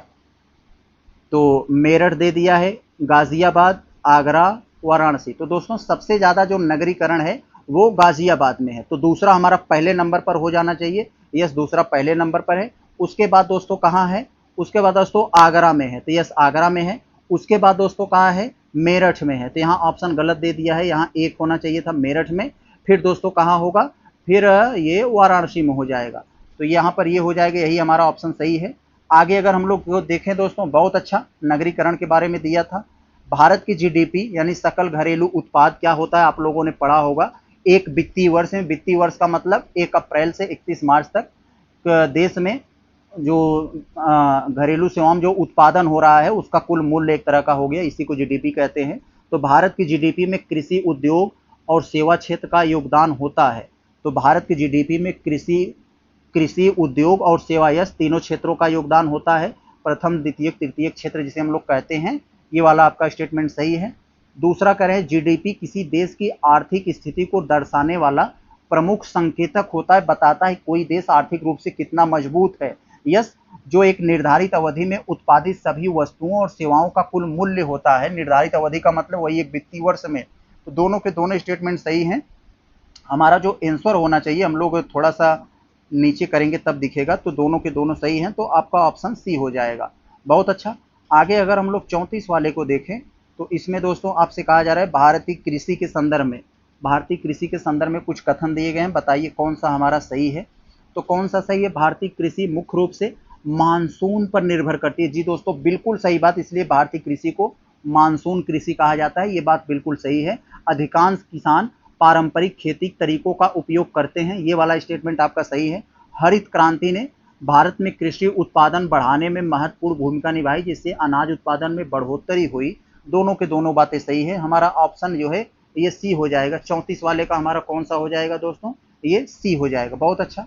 आगे अगर हम लोग देखें 35 वाले में, तो दोस्तों इसमें कहा जा रहा है आपसे भारतीय रिजर्व बैंक यानी आरबीआई के संदर्भ में कुछ हमें कथन दिए गए हैं, बताइए हमारा कौन सा कथन भाई सही है। चले हम लोग देखते हैं। पहला स्टेटमेंट अगर हम लोग देखें तो आरबीआई, आप लोग जानते हैं आरबीआई मॉनेटरी पॉलिसी को रेगुलेट करती है के माध्यम से, यानी मौद्रिक नीति के माध्यम से भारत की मुद्रा आपूर्ति, ब्याज दर और ऋण प्रवाह को नियंत्रित करती है। बिल्कुल सही बात, इकोनॉमिक्स में आप लोग ऐसा पढ़े होंगे कि ये सब चीज़ों को वो repo rate, reverse repo rate, ये सब के माध्यम से कंट्रोल करती है, तो ये सही है। दूसरा करें रेपो रेट, रेपो रेट समझ गए होंगे, और आप रिवर्स रेपो रेट भी समझ गए होंगे। ऐसे आपको मैं थोड़ा सा बता दूं, आरबीआई हो गया और ये आपका कॉमर्शियल बैंक हो गया। अगर आरबीआई जो है बैंकों को पैसा दे रहा है कि लो तुम लोन बांटो, तो ये जिस रेट पर देगा इसे रेपो रेट कहा जाता है, आरपी यानी रेपो रेट। अगर बैंक के पास पैसा बहुत हो गया, जनता खूब जमा किया, तो बैंक आरबीआई के पास दे देंगे, अपने घर से जनता को थोड़ी ब्याज देते हैं, तो आरबीआई के पास जमा करेंगे, तो आरबीआई जब इनको ब्याज देगा उसे हम लोग रिवर्स रेपो रेट कहते हैं। समझ गए होंगे आप। ये दोनों के दोनों बातें सही है, हमारा कथन दोनों सही हो जाएगा, सी वाला। बहुत अच्छा। आगे अगर हम लोग दोस्तों देखें 36 वाले को अगर देख लें, तो बहुत अच्छा एक कथन कारण से संबंधित प्रश्न दे दिया गया है। कथन दे दिए, कारण दे दिए, बताइए कौन सा सही है। उष्णकटिबंधीय मानसून जलवायु प्रदेश में ग्रीष्मकालीन में भारी वर्षा तथा शीतकाल में शुष्क परिस्थितियां पाई जाती हैं। तो दोस्तों यहाँ पर दोस्तों ये बिल्कुल सही है। उष्णकटिबंधीय मानसून जैसे हमारे भारत में यहाँ पाया जाता है, तो यह जलवायु प्रदेश में ग्रीष्मकाल में हमें यानी वर्षा होता है और शीतकाल में सूखा रहता है। मामूली सा हो गया तो हो गया, नहीं तो नहीं होता है, ये बात सही है। कारण क्या लिखा है? जलवायु प्रदेश में वर्षा मुख्यतः वर्ष भर चलने वाली व्यापारिक हवाओं के कारण होती है, जो कि बात दोस्तों गलत है। यह व्यापारिक नहीं, मानसूनी हवाओं के कारण होती है, जो एक मौसम के अनुसार बदलती है। तो व्यापारिक हवाओं की जगह ये मानसूनी हवाएं होनी चाहिए था, तो ये गलत हो गया। तो केवल आपका ए सही है, तो ए सही, आर गलत। बहुत अच्छा। अब हम लोग दोस्तों अगर 37 वाले को देख ले थोड़ा सा, तो इसमें कह रहे हैं कि डबरन के संदर्भ में हमें कुछ आपको कथन दे दिए गए हैं। इन्हीं कथनों को पढ़कर बताना है कि हमारा कौन सा स्टेटमेंट सही होगा। दोस्तों देख लेते हैं हम लोग। डबरन दक्षिण अफ्रीका का एक प्रमुख नगर है। यस दोस्तों, नगर है, और यह सबसे व्यस्ततम बंदरगाह के रूप में प्रसिद्ध है। ये बात बिल्कुल सही है, और यह हिंद महासागर के तट में यानी दक्षिण अफ्रीका के पूर्वी तट पर है। ये बात सही है, तो ये बात यहाँ पहले ये सही है। दूसरा में कह रहे हैं कि डबरन दक्षिण अमेरिका के पूर्वी तट पर है। दोस्तों गलत है, हमने पहले बता दिया, अफ्रीका के पूर्वी तट पर है और ये हिंद महासागर पर है, तो ये गलत हो गया। तो आपका कौन सा आंसर हुआ? केवल आपका ए हुआ। 37 का आपका ए हो जाएगा। बहुत अच्छा, 37 का बी हो जाएगा, मतलब कथन एक सही है। आगे अगर हम लोग 38 वाले को देखें, तो दोस्तों इसमें आपसे कह रहे हैं कि कुछ कथन देकर बताएं, कथनों पर विचार कीजिए कौन सा हमारा सही उत्तर होगा। तो कह रहे हैं दोस्तों अपसारी और अभिसारी आप लोग पढ़ते हैं। कोई प्लेट है दोस्तों, मान लीजिए 2 प्लेटें हैं, ये 2 प्लेटें हैं, ये एक दूसरे की ओर बढ़ रही हैं, ये एक दूसरे की ओर अगर बढ़ रही हैं तो इसे अभिसारी कहा जाएगा। अगर ये एक दूसरे से दूर जा रही हैं तो इसे अपसारी कहा जाएगा। दोस्तों ये बात आप लोग समझ गए होंगे। तो अपसारी का सबसे अच्छा उदाहरण मध्य अटलांटिक कटक, जहां से अमेरिकी प्लेट और यूरेशियन प्लेट अफ्रीकी प्लेटों को अलग कर रही है। तो दोस्तों ये बात यहाँ पर दोस्तों आपकी तो सही है, पहला वाला तो बिल्कुल सही है। दूसरा वाला स्टेटमेंट पढ़ें तो प्रसारी स्थान वह क्षेत्र होता है जहां 2 टेक्टोनिक प्लेटें परस्पर टकराती हैं और पर्वत का निर्माण होता है। दोस्तों ये बात गलत हो गई। पर्वत का निर्माण कब होगा? वो लोग दूर जाने से थोड़ी ना होगा। एक प्लेटें इधर है, वही बात, एक प्लेटें इधर, दोनों एक दूसरे की तरफ आगे बढ़ेंगी, तो यहाँ पर जो दोस्तों इन टकराने से जो यहाँ मलबा एकत्रित होगा ऊपर, तब यही पहाड़ियाँ बनने लगते हैं। तो यस यही बात है यहाँ पर। तो ये दोस्तों अभिसारी में होगा, प्रसारी में नहीं। तो ये बात यहाँ पर गलत हो गई। जैसे भारतीय प्लेट और यूरेशियाई प्लेट टकराई तो आपके हिमालय पर्वत का निर्माण हुआ, तो उसी तरह से ये दूसरा आपका यहाँ गलत हो जाएगा। तो केवल एक आपका सही हुआ। 38 का आपका जो हो जाएगा केवल ए, ऑप्शन ए। बहुत अच्छा। आगे अगर दोस्तों हम लोग देखें ये 39 वाला प्रश्न को, उष्णकटिबंधीय कथनों पर विचार करें और बताएं कौन सा सही है। तो उष्णकटिबंधीय चक्रवात के बनने के लिए समुद्री सतह का तापमान 27 डिग्री से अधिक होना आवश्यक है। दोस्तों बिल्कुल सही बात, उष्णकटिबंधीय से बात किया जा रहा है। कौन सा चक्रवात? उष्णकटिबंधीय चक्रवात को बनने के लिए 27 डिग्री से अधिक होना चाहिए, क्योंकि भाप बनना चाहिए ना, भाप बनता है तभी वो बनने के लिए उसकी अनुकूल होती हैं परिस्थितियां। दूसरा करें, चक्रवात बनने के लिए कोरियोसिस बल की आवश्यकता नहीं होती है। तो कोरियोसिस बल की आवश्यकता नहीं होती है, तो ये बात दोस्तों यहाँ पर गलत हो गई। कोरियोलिसिस बल की आवश्यकता होती है। आप लोग जानते हैं कोरियोलिसिस बल के बारे में। जैसे मान लीजिए पृथ्वी है, तो दोस्तों इसको हम लोग बांट देते हैं उत्तरी दक्षिणी। कोरियोलिसिस बल क्या करता है? जो उत्तर की ओर हवाएं जाती है उनको अपने दाहिने तरफ मोड़ देता है, यानी पूरब की तरफ। और ये क्या काम करता है? जो दक्षिण तरफ हवाएं जाती है उनको अपने बाएं तरफ यानी पूरब की तरफ मोड़ देता है। यही इसका काम होता है दोस्तों, आप लोग समझ गए होंगे। तो चक्रवात बनने के लिए कोरियोसिस बल आवश्यक होता है, इसमें नहीं देकर इसको गड़बड़ कर दिया। तो आपका ऑप्शन दोस्तों इसमें ये दूसरा तो गलत हो गया। तीसरा कह रहे हैं ऊर्ध्वाधर पवनों की गति में अधिक अंतर होने के कारण चक्रवात का विकास बाधित हो सकता है। तो दोस्तों ये आपका यहाँ पर ये तो यस, ये बात तो सही है, हाँ बाधित हो जाता है। ऊर्ध्वाधर पवनों की गति में अधिक अंतर होने से, बहुत ज़्यादा अंतर होता है, तो ये चक्रवात जो विकास होता है उसको बाधित हो जाता है। तो सही है आपका सी हो जाएगा, दोनों के दोनों। दूसरा वाला सही, सी वाला आंसर हो जाएगा। आगे अगर हम लोग देखें तो दोस्तों ये वन लाइनर प्रश्न है, केंद्रीय शुष्क बागवानी संस्थान को लेकर है। तो केंद्रीय शुष्क बागवानी संस्थान के बारे में है। तो कह रहे हैं ये कहाँ स्थित है? तो केंद्रीय शुष्क बागवानी, नाम में ही शुष्क रखा है, यानी ऐसी बागवानी जो शुष्क कृषि पर, मतलब शुष्क भूमि पर हो। तो नाम में ही समझ गए होंगे दोस्तों, बीकानेर, जो कि राजस्थान में, राजस्थान आप लोग जानते हो वर्षा की पानी की कमी है, तो वहां पर यह प्रयोग किया गया होगा। शुष्क बागवानी संस्थान मतलब सूखी जगहों पर बागवानी करना, ऐसे आप याद करेंगे तो हो जाएगा, बीकानेर राजस्थान में है। आगे दोस्तों अगर हम लोग देखें 41 वाले में, तो दोस्तों इसमें कहा जा रहा है कथन कारण देकर आपको पूछा जा रहा है, एक तरफ कथन और दूसरी तरफ कारण, बताइए कौन सा सही है। जब एक गर्म वायु राशि किसी ठंडे धरातल पर प्रवाहित होती है, गर्म हवा ठंडे धरातल पर प्रवाहित होती है, तो इसकी निचली परत गर्म हो जाती है। दोस्तों कैसे गर्म हो जाएगी? ठंडी हवा है और दोस्तों वे कह रहे हैं ठंडे यानी हवा गर्म है और ये धरातल ठंडा है, तो ठंडे धरातल पर जब चलेगी तो उसकी निचली जो धरातल से टच में है हवा, वो तो ठंडी हो जाएगी ना, वो गर्म कहाँ से होगी? थी अभी जैसे तावा गर्म है, आप अपनी हथेली पे तावा रखोगे, तावा पर अपनी हथेली के रखोगे, तो आपका हथेली जो है वो गर्म हो जाएगी ना, ठंडा थोड़ी ना होगी। अगर तावा ठंडा है तो आपकी हथेली ठंडा हो जाएगी, तो ये बात आपका गलत हो गया। कारण कह रहे हैं संवहन प्रक्रिया के कारण वायु ऊपर उठती है और कपासी मेघों का निर्माण होता है। यह संवहन प्रक्रिया आप लोग जानते हैं, गर्म वायु का ऊपर उठना और ठंडी वायु का दोस्तों नीचे आके बैठना, इसी को संवहन प्रक्रिया कहते हैं। इसी के चलते मेघों का निर्माण, बादलों का निर्माण होता है। तो ये सही है। आपका जो आंसर होना चाहिए ए गलत, आर सही, तो आपका बी हो जाएगा। बहुत अच्छा, 41 का आपका बी हो जाएगा। आगे दोस्तों अगर हम लोग देखें 42 वाले में, तो इसमें कह रहे हैं निम्नलिखित में से कौन सा दक्षिण अमेरिका महाद्वीप के किसी देश की राजधानी है? दक्षिण अमेरिका महाद्वीप के किसी भी देश की वो राजधानी होनी चाहिए। तो दोस्तों अगर हम लोग पहला वाला यहाँ पढ़ें, तो पहला वाला पढ़ें दोस्तों, यहाँ से हमें काफ़ी सारी चीज़ें यहाँ से हमें क्लियर होगी। तो चलते हम लोग देखते हैं। ब्रासीलिया, आप लोग सबको मालूम है दोस्तों, ब्राज़ील की राजधानी है। और ये ब्राज़ील दोस्तों ये कहाँ है? ये दक्षिण अमेरिका में है। तो यस, जहाँ से मकर रेखा और विषुवत रेखा दोनों से पास होती हैं ब्राज़ील से, तो ये तो है आपका। और हम लोग दोस्तों दूसरा दिया है मनीला, तो ये मनीला दोस्तों फिलीपींस की राजधानी है और यह एशिया में स्थित है। तो ये तो दोस्तों ये दक्षिण अमेरिका में नहीं है। सेंटियागो दिया है, सेंटियागो दोस्तों चिली की राजधानी, चिली आप लोग जानते हैं ना, तो चिली आप लोग जानते हैं, तो मतलब जो चिली है दक्षिण अमेरिका में, तो वो दोस्तों ये चिली की राजधानी है। तो ये भी है और पहला भी है।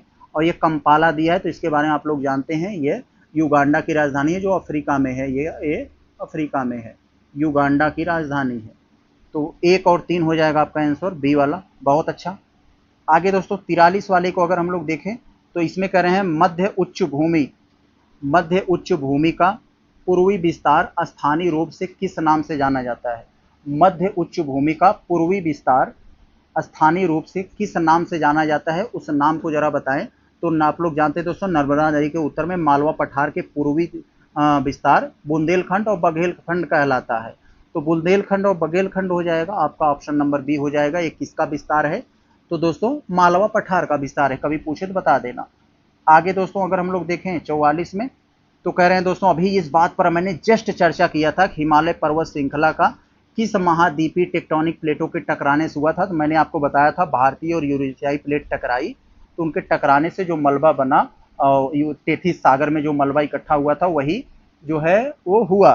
तो आपका यही हो जाएगा ऑप्शन ए, भारतीय और एशियाई प्लेट टकराने से इनका निर्माण हुआ। आगे दोस्तों अगर हम लोग देखें 45 में, तो बहुत अच्छा प्रश्न है मैचिंग वाला।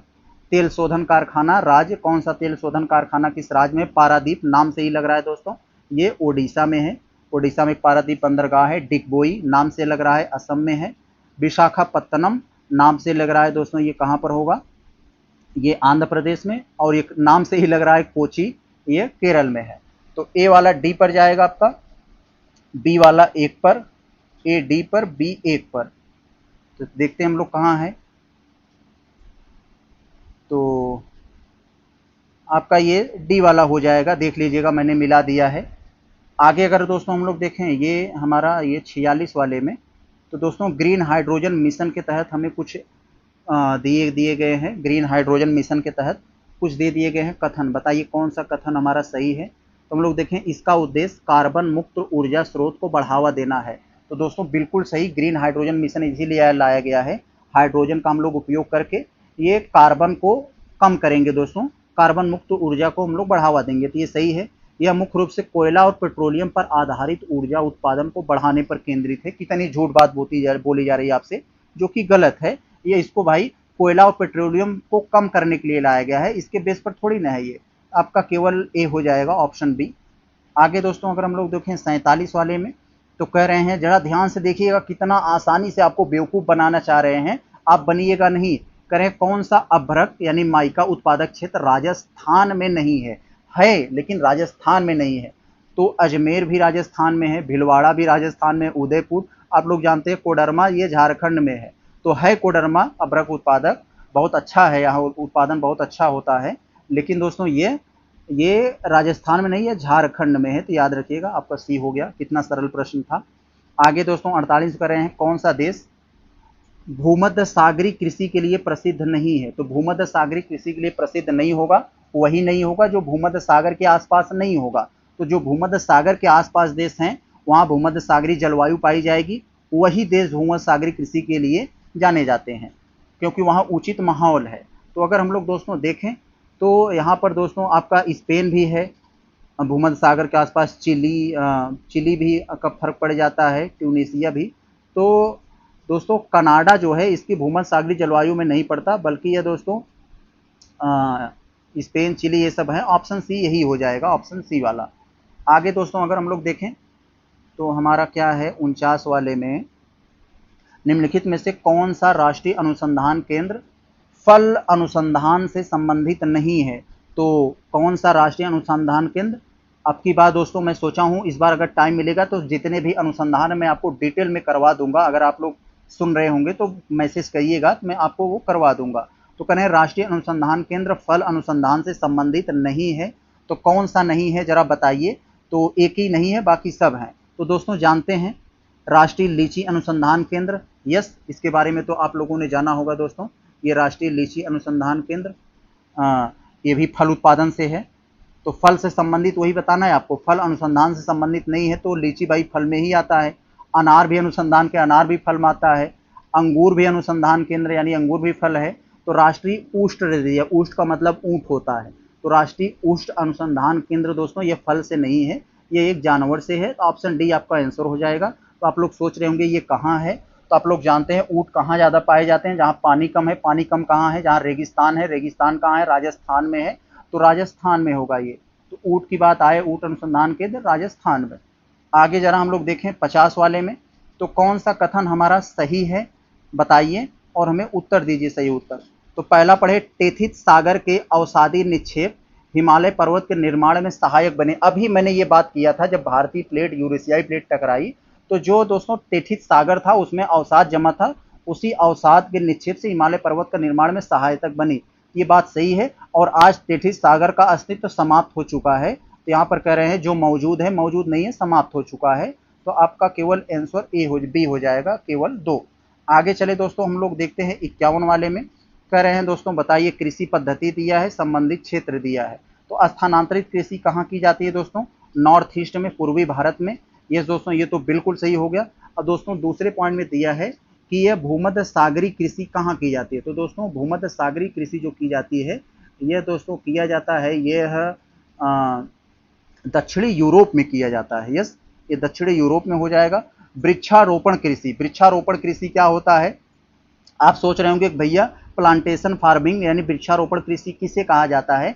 क्या वृक्ष लगाया जाता है? नहीं, एक बड़े क्षेत्र में एक ही प्रकार के फसल को जब उगाया जाता है, एक ही प्रकार के जब पौधों को लगाया जाता है, तो इसे वृक्षारोपण कृषि कहा जाता है इसे। तो जो पूर्वी अफ्रीका में यहाँ पर दिया है दोस्तों, पूर्वी अफ्रीका में ये पाया जाता है। तो दोस्तों यहाँ पर हमारा ये आपका ये स्थानांतरित कृषि यहाँ ये हो जाएगा। ये तो ये पूर्वी नहीं दोस्तों, पश्चिमी अफ्रीका में पाया जाता है, यहाँ ये गलत होगा आपका। तो पश्चिमी अफ्रीका में हो जाएगा। तीसरा आपका गलत हो जाएगा, 1, 2 आपका सही होगा, सी हो जाएगा। बहुत अच्छा। आगे दोस्तों अगर हम लोग देखें ये 52 वाले में, तो दोस्तों 52 वाले में हमें बहुत अच्छा प्रश्न दे दिए गए हैं। संयुक्त राज्य अमेरिका का हिस्सा कौन सा नहीं है भाई, बता दो। तो दोस्तों संयुक्त राज्य अमेरिका का कौन सा हिस्सा नहीं है, तो यही हमको बताना है। तो दोस्तों गुआम, ये गुआम दे दिया है दोस्तों, ये प्यूर्टो रिको, और दोस्तों यहाँ पर एक और दिया है, गुआम तो है ही, प्यूर्टो रिको भी है। ये अमेरिका का एक दोस्तों एक गैर संविष्ट, जो मुख्य रूप से नहीं है उसके शामिल, लेकिन उसके हैं एक तरह से, तो ये क्षेत्र उनके अंतर्गत आते हैं। लेकिन दोस्तों हवाई जो है, हवाई क्षेत्र भी ये तो है, लेकिन ये फॉकलैंड तो नहीं है। फॉकलैंड द्वीप दोस्तों, ये दोस्तों एक तरह से लगता है ये अमेरिका के पास है, अमेरिका का ही होगा, लेकिन दोस्तों ये यूनाइटेड किंगडम का है, यूके का है। तो ये आप यहाँ जरा याद, फॉकलैंड को बड़े अच्छे से याद रखिएगा। तो आपका 1, 2, 4 हो जाएगा आंसर। 1, 2, 4 कहाँ है? सी में है। बहुत अच्छा। आगे दोस्तों अगर हम लोग ये 53 वाले को देखें तो कह रहे हैं महासागरीय धाराओं के संदर्भ में बताइए कौन सा कथन सही है। तो बताएं कौन सा सही है, सही उत्तर चुनना है। तो महासागरी धाराओं, गल्फ स्ट्रीम उत्तरी अटलांटिक महासागर की एक गर्म जल धारा है। तो गल्फ से नाम याद आ गया दोस्तों, ग से गल्फ, ग से गर्म, ये यानी ये गर्म धारा है। तो ऑप्शन नंबर ये सही है। और ये अटलांटिक महासागर में, आपके गले में कुछ अटक गया तो ग से गला, अ से अटक गया, तो याद रखिएगा ये अटलांटिक में है। और ग से गर्म और ग से गल्फ, ये भी याद रख लीजिएगा। तो ये भी आपका ए वाला सही हो जाएगा। दूसरा करें दोस्तों, हम्बोल्ट धारा दक्षिण अमेरिका के पश्चिमी तट के पास स्थित एक ठंडी धारा है। तो दोस्तों यहाँ पर दोनों के दोनों आपके 53 में जो आपका आंसर होना चाहिए, 53 में दोस्तों आपका डी हो जाएगा। दोनों के दोनों आपके कथन सही हैं, आपका ऑप्शन डी हो जाएगा। बहुत अच्छा। आगे दोस्तों अगर हम लोग 54 वाले को देखें तो इसमें करें, नीचे दिए गए कुछ शहर हैं और उनके संबंधित देश की राजधानी नहीं है। तो यानी शहर और उनकी राजधानी वो मैच नहीं कर रहे हैं, तो उसे ही हमें बताना है कौन सा ऐसा गलत दिया गया है। तो अगर हम लोग देखें दोस्तों, जेनेवा की राजधानी स्विट्जरलैंड होती है दोस्तों, ये बात तो यहाँ पर बिल्कुल सही है। स्विट्जरलैंड की राजधानी जेनेवा। तो दोस्तों स्विट्जरलैंड की राजधानी जेनेवा नहीं बल्कि बर्न है। तो एक तरह से उसकी आधिकारिक राजधानी के बारे में बात कर रहे हैं, तो ये आपका गलत हो जाएगा और यही आंसर होगा। हेलेंस्की की राजधानी, मतलब फिनलैंड की राजधानी हेलेंस्की, अफगानिस्तान की राजधानी काबुल, स्विट्जरलैंड का यहाँ बर्न दे दिया है, तो यस यही है। तो ये आधिकारिक है और ये नहीं है, तो यहाँ आपका ये हो जाएगा। तो आपका ए आंसर हो जाएगा। अगर हम लोग दोस्तों 55 वाले को देख लें तो निम्नलिखित कथनों में से कौन सा सही है। तो बताइए कौन सा सही है, उसी हिसाब से आंसर दीजिए। माया जनजाति मुख्य रूप से मध्य अमेरिका, मेक्सिको, ग्वाटेमाला और होंडुरास में निवास करती है। यस, म से माया, म से मध्य अमेरिका, इसको याद रखे रहेंगे तो याद रहेगा। माया जनजाति यूरोप की एक आदिवासी जनजाति है। तो दोस्तों ये भी आपका सही है। तो दोस्तों माया जनजाति ये मध्य अमेरिका, ये तो हो गया दोस्तों ये। तो यहाँ पर ये आपका दोनों के दोनों कथन सही हो जाएगा दोस्तों। पर ये 55 का आपका कौन सा हो जाएगा, ये तो माया जनजाति दोस्तों यूरोप की एक आदिवासी जनजाति है। तो ये तो ऊपर दिया है दोस्तों, माया जनजाति मुख्य रूप से अमेरिका, मेक्सिको, ग्वाटेमाला, होंडुरास के ऊपर बता दिया। तो नीचे दोस्तों फिर कह रहे हैं यूरोप की एक आदिवासी जनजाति है, यूरोप की नहीं है। तो ये दोस्तों यहाँ पर ये गलत हो जाएगा। तो ये आपका यहाँ पर गलत हो जाएगा दोस्तों, अमेरिका मेक्सिको की है, ये प्राचीन सभ्यता संबंधित है। तो ये आपका यहाँ गलत हो, क्योंकि ऊपर इसी बात को बताया, फिर नीचे कह रहे हैं यूरोप की, ये गलत हो गया। तो आपका ऑप्शन केवल बी हो जाएगा, यानी केवल एक आपका सही है, 55 वाले का बी। बहुत अच्छा। ये यहाँ पर कुछ गलत हो गए, दो जगह एक एक दे दिया है, तो हम लोग कोई भी मान लेते हैं। आगे अगर हम लोग देखें 56 वाले में मिलाकर देखें कौन सा हमारा सही है। तो दोस्तों अगर हम लोग मिलाएं इसमें तो कह रहे हैं कि पर्वत शिखर दे दिया है, स्थान दे दिया है। कौन सा पर्वत शिखर किस स्थान पर है। तो केटू दोस्तों कौन भूल सकता है, भारत का सबसे ऊंचा, जो कि इस समय पीओके में है। तो ये कहाँ पर है दोस्तों, काराकोरम पर्वत श्रृंखला पर है दोस्तों। तो ये आपका आ जाएगा ये काराकोरम, यानी तीसरे वाले पर। तो यस ये हो जाएगा। यहाँ कंचनजंगा दोस्तों यहाँ पर दे दिया है। कंचनजंगा कहाँ है, भारत के सिक्किम और नेपाल के बॉर्डर पर है। तो सिक्किम नेपाल के बॉर्डर पर। माउंट एवरेस्ट नेपाल और चाइना के बॉर्डर पर। नंदा देवी उत्तराखंड। तो आपका कौन सा आंसर बनेगा दोस्तों, ए वाला 4 पर, ए वाला 3, बी वाला 4, ए 3 बी 4 सी 2 डी 1। यस ए वाला बन जाएगा आपका। बहुत अच्छा। कह रहे हैं कि लक्षद्वीप के संदर्भ में आपको कुछ स्टेटमेंट दिए गए हैं, पढ़कर बताइए कौन सा हमारा सही है। अगर हम लोग पहला स्टेटमेंट देखें तो कह रहे हैं लक्षद्वीप का सबसे बड़ा द्वीप कह रहे हैं मिनिकॉय है, जो कि दोस्तों सरासर गलत है। लक्षद्वीप का दोस्तों सबसे बड़ा द्वीप जो है वो एंडरॉट जिसे बोला जाता है, एंडरॉट। लक्षद्वीप का सबसे बड़ा द्वीप कौन सा है, एंडरॉट है दोस्तों। बहुत अच्छा। तो ये आपका पहला वाला स्टेटमेंट तो आपका बिल्कुल सही हो गया दोस्तों। आगे अगर हम लोग देखें तो लक्षद्वीप के इतिहास के बारे में दिया है कि 1973 तक जो है दोस्तों लक्षद्वीप को ये लक्काद्वीप, मिनिकॉय और अमीनी द्वीप के नाम से जाना जाता था। 1973 के बाद से ये नाम रखा गया लक्षद्वीप। तो ये दोनों के दोनों स्टेटमेंट बिल्कुल आपके सही हैं, तो ऑप्शन ए हो जाएगा। बहुत अच्छा। आगे दोस्तों अगर हम ये 58 वाला देखें तो बहुत अच्छा जो है दोस्तों दिया है जनजाति से संबंधित। 58 वाले में वही कथन कारण से रिलेटेड आपको बहुत अच्छा दे दिया है, कथन और कारण। तो बताना है दोस्तों, आपको कह रहे हैं कि भील जनजाति की सांस्कृतिक पहचान में घूमर नृत्य का विशेष स्थान है। आप लोग जानते हैं दोस्तों, पहले क्या होता था कि ये घूमर नृत्य के बारे में आप लोग जानते हैं, ये दीपिका पादुकोण की एक मूवी आई थी, रणबीर सिंह और दीपिका पादुकोण की, आप लोग जानते हैं, बहुत ज्यादा बवाल भी हुआ था, पद्मावत। उसमें एक घूमर नृत्य है, आप लोग देख सकते हैं, उसमें घूमर करके गाना है, उसमें वो नृत्य दिखाया गया है। तो भील जनजाति इसे पहले करती थी, बाद में फिर अन्य समुदायों में पहुंचा ये। तो ये वाला बिल्कुल सही स्टेटमेंट है आपका। घूमर नृत्य राजस्थान की अन्य समुदायों द्वारा भी किया जाता है, लेकिन यह मूलतः राजस्थानी भील जनजाति द्वारा किया जाता है परंपरा रूप से। यस, बिल्कुल बिल्कुल सही है। पहला को ये आर एक्सप्लेन भी कर रहा है, तो ए और आर दोनों सही है। आर ए को एक्सप्लेन भी कर रहा है, तो आपका आंसर ए हो जाएगा। आगे दोस्तों अगर हम लोग देखते हैं ये 59 वाले में, तो दोस्तों इसमें आपको बहुत अच्छा दे दिया है, कह सकते हैं ये आपका फिजिकल जियोग्राफी से संबंधित है। तो कथनों पर विचार करें, बताएं कौन सा हमारा स्टेटमेंट सही है। यहां पर अगर हम लोग पहला वाला स्टेटमेंट देखें तो कह रहे हैं संगमरमर एक अवसादी चट्टान है। तो दोस्तों बिल्कुल संगमरमर एक अवसादी चट्टान है। ये यहां पर नहीं दोस्तों, ये गलत मैंने बोल दिया, अवसादी नहीं, कायांतरित चट्टान होती है दोस्तों। कायांतरित आप लोग जानते हैं, प्रेशर टेम्परेचर के द्वारा वो उसमें कन्वर्ट हो जाती है। तो ये कायांतरित चट्टान है, जो चूना पत्थर और डोलोमाइट जैसे मतलब चीजों से वो प्रेशर टेम्परेचर के द्वारा बदलती है उसमें। तो ये वाला तो आपका यहाँ गलत हो गया दोस्तों। अब दोस्तों यह जो दूसरा लिखा है कि आप लोग जानते हैं संगमरमर से ही मकराना संगमरमर का उपयोग जो है, मकराना संगमरमर का उपयोग ताजमहल के निर्माण में किया गया है, और सारे ये चीजों में किया, जैसे विक्टोरिया मेमोरियल, ये सब जो है चीजों में बहुत सारी जगहों पर ये किया गया है। तो आपका ये दूसरा स्टेटमेंट बिल्कुल सही है, पहला गलत है। तो आपका कौन सा सही हो जाएगा, कथन हमारा कौन सा सही है, ऑप्शन बी हो जाएगा। आगे चले हम लोग देखते हैं 60 वाला दोस्तों, मैचिंग से रिलेटेड प्रश्न है, बहुत अच्छा। एक तरफ दोस्तों हमें घास के मैदान दे दिए गए हैं, और दूसरी तरफ हमें उसकी स्थिति लोकेशन दिया है, लोकेट किए हैं कहां पर है ये।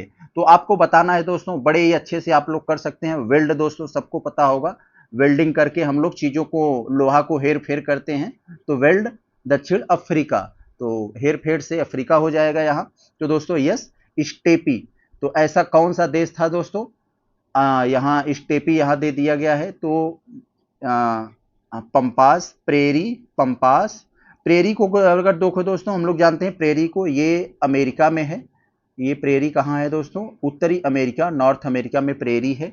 और पंपास को दोस्तों हम लोग पंपास को भी जानते हैं, अर्जेंटीना में है मुख्य रूप से, और उसका कहीं और भी है, ब्राजील वगैरह में भी थोड़ा बहुत है। तो ये पंपास को हम लोग यहाँ अर्जेंटीना पे कर देते हैं, और स्टेपी यूरेशिया में हो जाए, यूरोप और मध्य एशिया।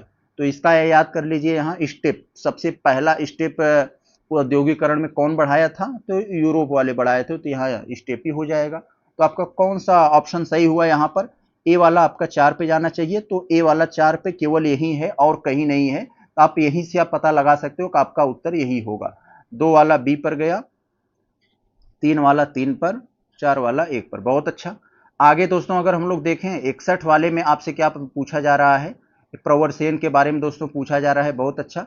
प्रवरसेन आप लोग जानते हैं वाकाटक वंश का सबसे प्रतापी, सबसे पावरफुल शासक था ये प्रवरसेन प्रथम। तो प्रवरसेन के संदर्भ में आपको कुछ बातें देकर कह रहे हैं कि इसका आंसर बताइए। स्टेटमेंट में कह रहे हैं कि प्रवरसेन प्रथम वाकाटक वंश का एक प्रमुख शासक था। यस, यही मैंने अभी आपको बताया, जिसने सम्राट की उपाधि धारण की और 4 अश्वमेघ यज्ञ किए थे दोस्तों। ये बात ये सही है दोस्तों, इन्होंने 4 अश्वमेघ यज्ञ किया था, और एक वाजपेयी यज्ञ भी किया था, और कई सारे यज्ञ वगैरह भी किए थे। तो ये बात यहाँ पर सही हो जाती है आपकी। प्रवरसेन प्रथम के शासन काल में वाकाटक साम्राज्य का विस्तार संपूर्ण मध्य प्रदेश, बरार, मालवा, उत्तरी महाराष्ट्र, उत्तरी हैदराबाद, दक्षिणी कौशल यानी छत्तीसगढ़ तक ये हुआ था। तो ये बात यहाँ पर बिल्कुल सही है दोस्तों, ये आपका यहाँ सही हो जाएगा। तो दूसरा भी सही है, यहाँ तक हुआ था। तो दोनों के दोनों स्टेटमेंट आपके सही हुए। अगर हम लोग दोस्तों ये 62 वाले को देखें, तो 62 वाले में आपसे पूछा जा रहा है, वही कथन देकर, कारण देकर आपसे पूछ रहे हैं। कथन में दे दिए हैं और इसका कारण दे दिए हैं, कह रहे हैं बताइए सही कौन सा है। अगर हम लोग देखें तो कह रहे हैं स्वामी सहजानंद सरस्वती, जिसे हम लोग ट्रिपल एस कहते हैं, ट्रिपल एस, स्वामी सहजानंद सरस्वती बिहार प्रांतीय किसान सभा की स्थापना यानी संस्थापक थे। ये बात तो बिल्कुल सही है। और इन्होंने ही दोस्तों 1936 में लखनऊ में अखिल भारतीय किसान कांग्रेस की स्थापना की थी, जो 1937 में अखिल भारतीय किसान सभा रख दिया गया, कांग्रेस नाम हटाकर सभा रख दिया गया। तो 1936 में लखनऊ में अखिल भारतीय किसान कांग्रेस की स्थापना की थी, जिसे बाद में अखिल भारतीय किसान सभा कर दिया गया था 1 साल बाद। तो ये बात बिल्कुल सही है। खुदाई खिदमतगार संगठन, जिसे लाल कुर्ती संगठन भी कहा जाता है, आप लोग जानते हैं, अब्दुल गफ्फार खान, बहुत जो लंबे 6.5 फीट वाले, 7 फुट के लगभग लंबे थे ये, गांधी जी के साथ इनकी तस्वीर होगी, देख लीजिएगा। तो इसकी स्थापना खान अब्दुल खान गफ्फार ने की थी, यानी लाल कुर्ती ये जो संगठन था, इसकी स्थापना किसने किया था? खान अब्दुल गफ्फार खान ने किया था। और इस संगठन ने सविनय अवज्ञा आंदोलन में महत्वपूर्ण भूमिका निभाई थी। जी दोस्तों, बिल्कुल सही बात है। तो यहाँ पर आपका दोस्तों जो पहला वाला तो सही है, ये आर वाला भी सही है, लेकिन दोस्तों पहले वाला ये आर वाले से कोई कनेक्शन नहीं है, हो पा रहा है, यहाँ पर आप लोग देख रहे होंगे। तो ये चीजें इसको एक्सप्लेन नहीं कर रही है। तो जो 62 में दोस्तों हमारा होना चाहिए, ये सी वाला हो जाएगा कि ए और आर दोनों तो अपनी जगह पे सही है, लेकिन आर ए को एक्सप्लेन नहीं कर रहा है। ये जो इन्होंने ये संगठन बनाया, क्यों बनाया, कैसे बनाया, उसके बारे में नहीं बता पा रहा है। तो हमारा सी हो जाएगा। अगर हम लोग दोस्तों ये 63 वाले को देखें यहाँ, तो इसमें आपसे कहा जा रहा है कि निम्नलिखित में से कौन सा शहर वर्तमान यूपी में स्थित नहीं है। तो कहीं भी आए दोस्तों, नहीं, केवल या फिर सिर्फ, ये सब शब्द बड़े खतरनाक होते हैं, इन सब पे थोड़ा सा ब्रेक ले लिया करिए। तो उत्तर प्रदेश में कौन सा नहीं है? तो दोस्तों आप लोग जानते हैं पहले ही दोस्तों, दैमाबाद, ये महाराष्ट्र में, आप लोग को जब पढ़ोगे, ये सिंधु घाटी सभ्यता का सबसे दक्षिणी स्थल दैमाबाद होता है, सबसे पूर्वी आलमगीर होता है, ये चीजें आपने पढ़ा होगा। और दोस्तों तो दैमाबाद तो ये कहाँ पर है दोस्तों? ये महाराष्ट्र में है, प्रवरा नदी के किनारे के तट पर। तो यहाँ पर ये आपको बात समझ में आ गई होगी। और हुलास तो जानते हैं दोस्तों, ये सहारनपुर, उत्तर प्रदेश सहारनपुर में है। आलमगीरपुर कहाँ है? यह सबसे पूर्वी स्थल है ये हड़प्पा सभ्यता का, जो कि मेरठ के आसपास है। और ये मांडी सबसे नया खोजा स्थल है, जो है दोस्तों मांडी, ये भी उत्तर प्रदेश में है। तो यहाँ पर चीजों को दोस्तों आप लोग समझ गए होंगे। तो यहाँ पर कौन सा नहीं हुआ? सिर्फ एक आपका नहीं हुआ, यहाँ पर सिर्फ एक नहीं हुआ और बाकी सब है। करें कौन सा नहीं है? तो सिर्फ एक नहीं है, बाकी सब है। तो दोस्तों यहाँ पर ये जो मांडी था, ये म से मांडी, म से मुजफ्फरनगर में खोजा गया, उत्तर प्रदेश के मुजफ्फरनगर में। ये सबसे नया स्थल है हड़प्पा सभ्यता का, सिंधु घाटी सभ्यता का। तो ये हमारा एक हो जाएगा, केवल एक सही नहीं है, बाकी सब सही थे यूपी से संबंधित। तो 64 में दोस्तों सूर्यसेन से संबंधित आपको प्रश्न दिए हैं। सूर्यसेन, जिन्हें मास्टर दा के नाम से भी जाना जाता है। तो सूर्यसेन यानी मास्टर दा के संदर्भ में कुछ आपको कथन दिए हैं, बताएं कौन सा हमारा सत्य है। तो सत्य है कि असत्य है, यहां भी थोड़ा सा देख लिया करिए, नहीं तो आते हुए प्रश्न गलत हो जाएंगे। सूर्यसेन आप लोग जानते हैं चटगांव शस्त्रागार धावे का आयोजन किया था और मास्टर दा के नाम से प्रसिद्ध थे, बिल्कुल सही स्टेटमेंट है ये। दूसरा कह रहे हैं सूर्यसेन ने बंगाल में इंडियन रिपब्लिक आर्मी की स्थापना की थी, जिसके अंतर्गत कई क्रांतिकारी शामिल थे। दोस्तों यस, इन्हीं क्रांतिकारियों को लेकर उन्होंने हमला किया था अंग्रेजों पर, और कम से कम दोस्तों 12 क्रांतिकारी इसमें शहीद हो गए थे। और कितने अंग्रेजों को टपकाए थे वो लोग? करीब कह सकते हैं कि उन्होंने करीब 100 के आसपास, 80 से 100 के बीच अंग्रेजों को टपकाए थे ये क्रांतिकारी अपना ये संगठन किए थे। तो यहाँ दूसरा वाला भी सही है, तो दोनों के दोनों स्टेटमेंट हमारे सही हो जाएंगे। तो जो 64 का आपका होना चाहिए आंसर, वो ए हो जाएगा कि दोनों सही है हमारे। अब दोस्तों यहाँ पर एक आपको दिया है, ये क्वेश्चन नंबर ये 65 में कह रहे हैं वेंगी। वेंगी कहाँ है दोस्तों? आंध्र प्रदेश में एक स्थान है। तो आंध्र प्रदेश में दोस्तों ये वेंगी नामक स्थान कहाँ है? ये आंध्र प्रदेश में है, जो कि कृष्णा और गोदावरी नदियों के बीच में पड़ता है। तो कृष्णा और गोदावरी नदियों के बीच में, तो कभी कभी पूछ लेता है ऐसा। पूर्वी चालुक्य शासकों का सही कालक्रम बताइए। कुछ चालुक्य वंश के शासकों का मतलब दिया है जिन्होंने वेंगी पर शासन किया था। तो आपको बताना है कि उनका कालक्रम, भाई पहले कौन किया, फिर पहले कौन किया, पहले कौन किया। तो आप लोग जानते हैं चालुक्य वंश की स्थापना किसने किया था दोस्तों? तो एक पुलकेशियन द्वितीय का भाई था दोस्तों, जिसका नाम विष्णु प्रथम था। तो पुलकेशियन की स्थापना किसने किया था? ये विष्णु प्रथम ने किया था, इसको याद रखे रहेंगे। अब दोस्तों आपको ले चलते हैं। जयसिंह जो है विष्णु प्रथम का पुत्र था दोस्तों, तो यही सबसे पहले आया होगा। तो सबसे पहला स्थान, सॉरी दोस्तों हम लोग का ये तो ऑप्शन तो छिप गया है, चले देखते हैं। जयसिंह सबसे पहले स्थान पर होना चाहिए। जयसिंह के बाद दोस्तों कौन आया था? विष्णु द्वितीय आया था, अपने जो है दादा के नाम से, विष्णु द्वितीय। तो 1 2, फिर उसके बाद दोस्तों कौन आया था, ये मंगी युवराज आया था, मंगी युवराज। फिर उसके बाद ये शासन किया था ये विष्णुवर्धन तृतीय। तो दोस्तों हमारा कौन सा ऑप्शन यहाँ पर सही हो रहा है, सब सीधे सीधे 1 2 3 4 ए वाला हो जाएगा हमारा। बहुत अच्छा। आगे अगर हम लोग देखें तो 66 वाले में हमसे क्या पूछ रहे हैं, इसमें आपसे कहा जा रहा है दोस्तों मुद्रा राक्षस। मुद्रा राक्षस एक नाटक है दोस्तों। इस नाटक के संदर्भ में आपको कुछ कथन दिए गए हैं, कथन पढ़कर विचार कीजिए, बताइए कौन सा सही है। तो यह नाटक चंद्रगुप्त मौर्य के शासन काल की घटनाओं पर आधारित है। तो आप लोग जानते हैं चंद्रगुप्त मौर्य का शासन दोस्तों जब उत्थान हुआ तो उसमें कौटिल्य की बहुत बड़ी भूमिका थी, और नंद वंश के अंतिम शासक घनानंद का वध करके इन्होंने ये सत्ता प्राप्त की थी।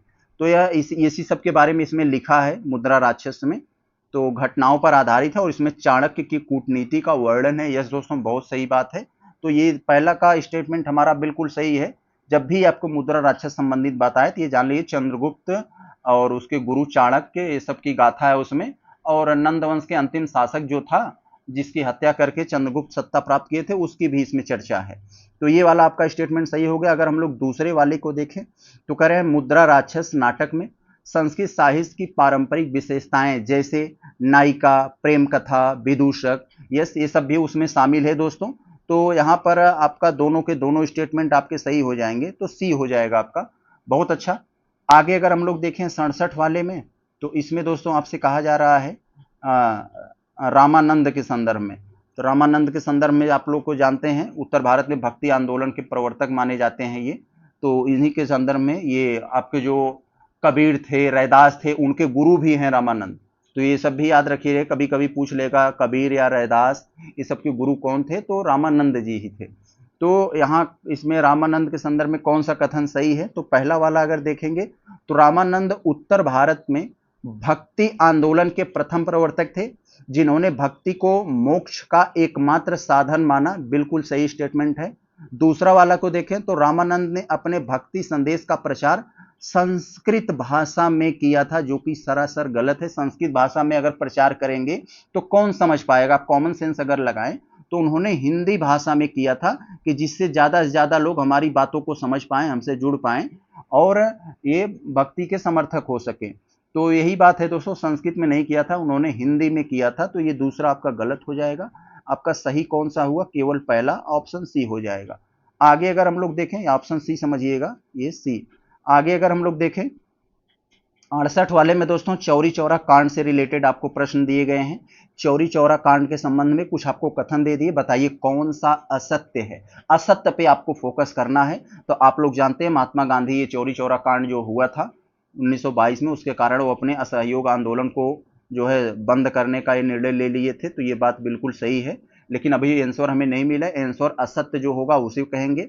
12 फरवरी 1922 को बारदोली में कांग्रेस की बैठक में आंदोलन को स्थगित करने की घोषणा हुई। बिल्कुल सही स्टेटमेंट है, ये भी अपनी जगह पे सही है। महात्मा गांधी ने यंग इंडिया, महात्मा गांधी की एक पत्रिका थी, तो महात्मा गांधी ने यंग इंडिया में आंदोलन को जारी रखने की अपील की दोस्तों, बंद करने की अपील की। उन्होंने कहा कि हिंसा के लिए मैं बंद करूंगा चाहे मेरा कितना लोग अपमान करें, क्योंकि ये हिंसा को मैं बढ़ावा नहीं दे सकता।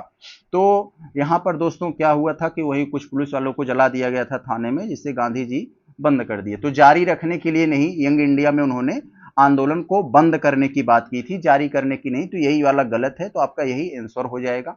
आगे अगर हम लोग देखें दोस्तों 69 में, बहुत अच्छा, ये रॉलेट एक्ट से संबंधित आपको प्रश्न दिया गया। आप लोग जानते हैं दोस्तों रॉलेट एक्ट, जिसे मुंह बंद करने वाला या काला कानून भी कहते हैं। तो इसमें क्या होता था कि जो उसमें राष्ट्रवादी लोग थे जो अंग्रेजों का विरोध करते थे, तो उन्हीं को बंद करने के लिए बनाया गया था, उनको चुप कराने के लिए कि या जो बोलेगा या जिसको अनुभव अंग्रेजों को शंका के आधार पर ले, हाँ ये बोल सकता है या उपापात कुछ मचा सकता है, तो इसे हम बंद कर देंगे। तो इसी से संबंधित था, शंका के आधार पर भी था। रॉलेट अधिनियम सेडिशन कमेटी की सिफारिश पर आधारित था, जिसका उद्देश्य भारत में क्रांतिकारी गतिविधियों को दबाना था। बिल्कुल सही स्टेटमेंट है ये। दूसरा वाला देखें तो यह अधिनियम के तहत, इस अधिनियम के तहत ब्रिटिश सरकार ने किसी भी भारतीय को बिना मुकदमे के अनिश्चित काल तक जेल में रखने का अधिकार प्राप्त था। बिल्कुल सही। और आपका दोनों के दोनों स्टेटमेंट आपके यहाँ सही हो जाएंगे। तो 69 का आपका कौन सा आंसर सही हुआ दोस्तों? तो 69 का आपका दोनों के दोनों हो जाएंगे सी वाला। बहुत अच्छा। अगर हम लोग 70 वाले को देखें तो इसमें सासाराम से संबंधित दिया है, शेरशाह से संबंधित आपको दिया गया है कुछ कथन, तो बताना है आपको। तो आप लोग जानते हैं शेरशाह जो है बाबर आया, उसका बेटा हुमायूं आया। हुमायूं को दोस्तों इन्होंने हराकर कुछ समय के लिए सत्ता प्राप्त की थी। तो यही इसी से संबंधित है दोस्तों। शेरशाह का मकबरा बिहार के रोहतास जिले में सासाराम में स्थित है। यस दोस्तों, आप लोगों को ऐसे ही याद हो जाएगा, स से शेरशाह, स से सासाराम में इसका मकबरा है, जो भारतीय मुस्लिम निर्माण कला का उत्कृष्ट यानी बेहतर उदाहरण है तथा हिंदू मुस्लिम वास्तुशैली का सुंदर सम्मिश्रण प्रदर्शित करता है। बिल्कुल सही। ये आपका दोस्तों, ये हम कह सकते हैं कल्चर, आर्ट एंड कल्चर से संबंधित प्रश्न है ये। तो किला एक कुहाना मस्जिद जो 1541 में निर्मित हुई थी, इसको अपने वास्तुशिल्पी गुणों के कारण उत्तर भारतीय का ऐतिहासिक भवनों के उच्च स्थान प्राप्त है। बिल्कुल सही स्टेटमेंट। तो आपका यहाँ दोनों के दोनों सही हो जाएंगे। आगे अगर हम लोग यहाँ देखें तो ये 71 वाले में क्या कह रहे हैं आपको? चुआर विद्रोह से संबंधित आपको कुछ बातें दी गई है, तो बताना है चुआर विद्रोह किस कारण से हुआ था। तो यह कारण, तो चुआर विद्रोह के बारे में दोस्तों आप लोगों ने जाना होगा, पढ़ा होगा। ये 1767 से लंबा चला था और 1802 के आसपास तक ये हुआ था। क्यों हुआ था? कि अंग्रेजों ने खूब ज्यादा टैक्स बढ़ा दिया था, भूमि कर बढ़ा दिया गया था और उसमें अकाल भी पड़ रहे थे, तो उसी से रिलेटेड यह हुआ था विद्रोह। तो यहाँ पर आपका ऑप्शन ए में दिख रहा होगा कि ब्रिटिश सरकार द्वारा लगाए गए भूमि कर और अकाल के कारण ये चुआर विद्रोह हुआ था। ये कहाँ हुआ था दोस्तों? ये बंगाल के जो है मिदानपुर में हुआ था। आगे अगर हम लोग देखें तो 72 वाले में यहाँ क्या कह रहे हैं? तो इसमें आपसे कहा जा रहा है कथन कारण से रिलेटेड प्रश्न है। तो क्या कह रहे हैं जरा देखते हैं। इसमें दोस्तों कथन दे दिए हैं आपको और कारण दे दिए हैं, बताना है कौन सा सही है।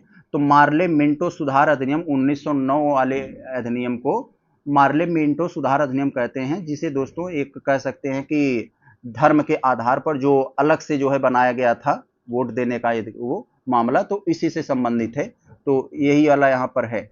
तो यहाँ पर मार्ले मिंटो सुधार भारतीय राजनीति में सांप्रदायिक प्रतिनिधित्व की नींव रखी, जिससे भारतीय समाज में स्थायी विभाजन उत्पन्न हो गया। बिल्कुल सही दोस्तों। विभाजनकारी अधिनियम भी कहा जाता है मार्ले मिंटो सुधार अधिनियम को, 1909 वाले अधिनियम को, 1909 एक्ट। तो ये वाला सही हो गया। दूसरा कारण इसका क्या करें? मार्ले मिंटो सुधार के अंतर्गत मुसलमानों को पृथक निर्वाचन मंडल की विशेष व्यवस्था प्रदान की गई थी, जिससे शेष भारतीय राजनीति में धारा से अलग हो गए। तो बिल्कुल सही बात है दोस्तों, उनको अलग मिला तो वो एक तरह से एक ध्रुव में बट गए। तो यहाँ इसको एक्सप्लेन भी कर रहा है। तो आपका जो आंसर होना चाहिए ए और आर दोनों सत्य हैं। आर ए की सही व्याख्या, ये दोस्तों यहाँ पर सही व्याख्या तो कर रहा है। आप लोग ध्यान दीजिए, ज्यादातर लोग पहला ही ऐसे में देखते ही पहला लगा देंगे। आयोग ने यहाँ पर ऑप्शन बदल दिया तो एग्जाम में हमारा गलत हो सकता है, तो ये होगा। क्योंकि हम लोग ध्यान नहीं देंगे, ज्यादातर पहले ही स्थान पर ये होता है तो हम लोग पहले ही लगा देंगे। तो याद रखिएगा डी हो जाएगा आपका यहाँ। आगे अगर हम लोग दोस्तों देखें तो ये 73 वाले में दोस्तों क्या है यहाँ पर? ये इसमें दिया है दोस्तों, कुछ आपको पुस्तकें दी गई हैं और आपको कुछ उसके लेखक दिए गए हैं, बताना है कौन से पुस्तक के लेखक कौन है। तो दोस्तों अगर हम लोग यहाँ देखें, दुर्गेश नंदिनी को किसने लिखा है? बंकिम चंद्र चटर्जी ने लिखा है। दुर्गेश नंदिनी को बंकिम चंद्र चटर्जी ने लिखा है। यह एक बंगाली साहित्य है। और ये तो हो गया the man who divided India. तो दोस्तों आप लोग जानते हैं डॉक्टर रफीक जकारिया ने इसे लिखा है, the man who divided India. तो ये हो गया यहाँ सत्याग्रह। यहाँ दिया है the story of the my deportation. The story of the my deportation दोस्तों लाला लाजपत राय ने लिखा है इसे। और बाकी एक बचा है सत्याग्रह को विनोबा भावे। तो दोस्तों हमने मिला दिया यहाँ पर। तो आप लोग ऑप्शन में देख लीजिएगा यहाँ पर। तो साथियों अब हम लोग यहाँ पर जो टेस्ट चौथी घटना चक्र की चौथी टेस्ट सीरीज देखा, तो अभी दोस्तों हम लोगों के पास कुछ टेक्निकल इश्यूज है जिससे इस वीडियो को पूरा नहीं किया जा सकता। और हालांकि वीडियो बहुत लंबा भी हो जाएगा, लंबा वीडियो आप लोग ज़्यादा सस्टेन नहीं कर पाते हो तो, क्योंकि रील्स की लत लगी हुई है। तो हम लोग दोस्तों इस वीडियो को यही पार्ट ए में इसको खत्म करते हैं यहाँ पर 73 तक। आगे दोस्तों हम लोग पार्ट बी इसी का लेकर आएंगे, जो आपको 74 से बाकी जो 140 तक आपको बताया जाएगा। तो दोस्तों बहुत अच्छा, इस वीडियो को जितना सपोर्ट करना कर सकते हैं उतना कीजिए। हमसे जितना हो सक रहा है हम अपनी तरफ से कर रहे हैं, आप अपनी तरफ से कीजिएगा। और अपनी तैयारी में देखिए धार कितनी है, तो आपकी तैयारी इस समय बहुत धारदार होनी चाहिए, मूर्छित नहीं होनी चाहिए। तो यहाँ आपका हो गया दोस्तों, कंप्लीट हो गया, ये चौथा का पार्ट ए कंप्लीट हो गया। हम लोग मिलते हैं पार्ट बी में। नमस्कार।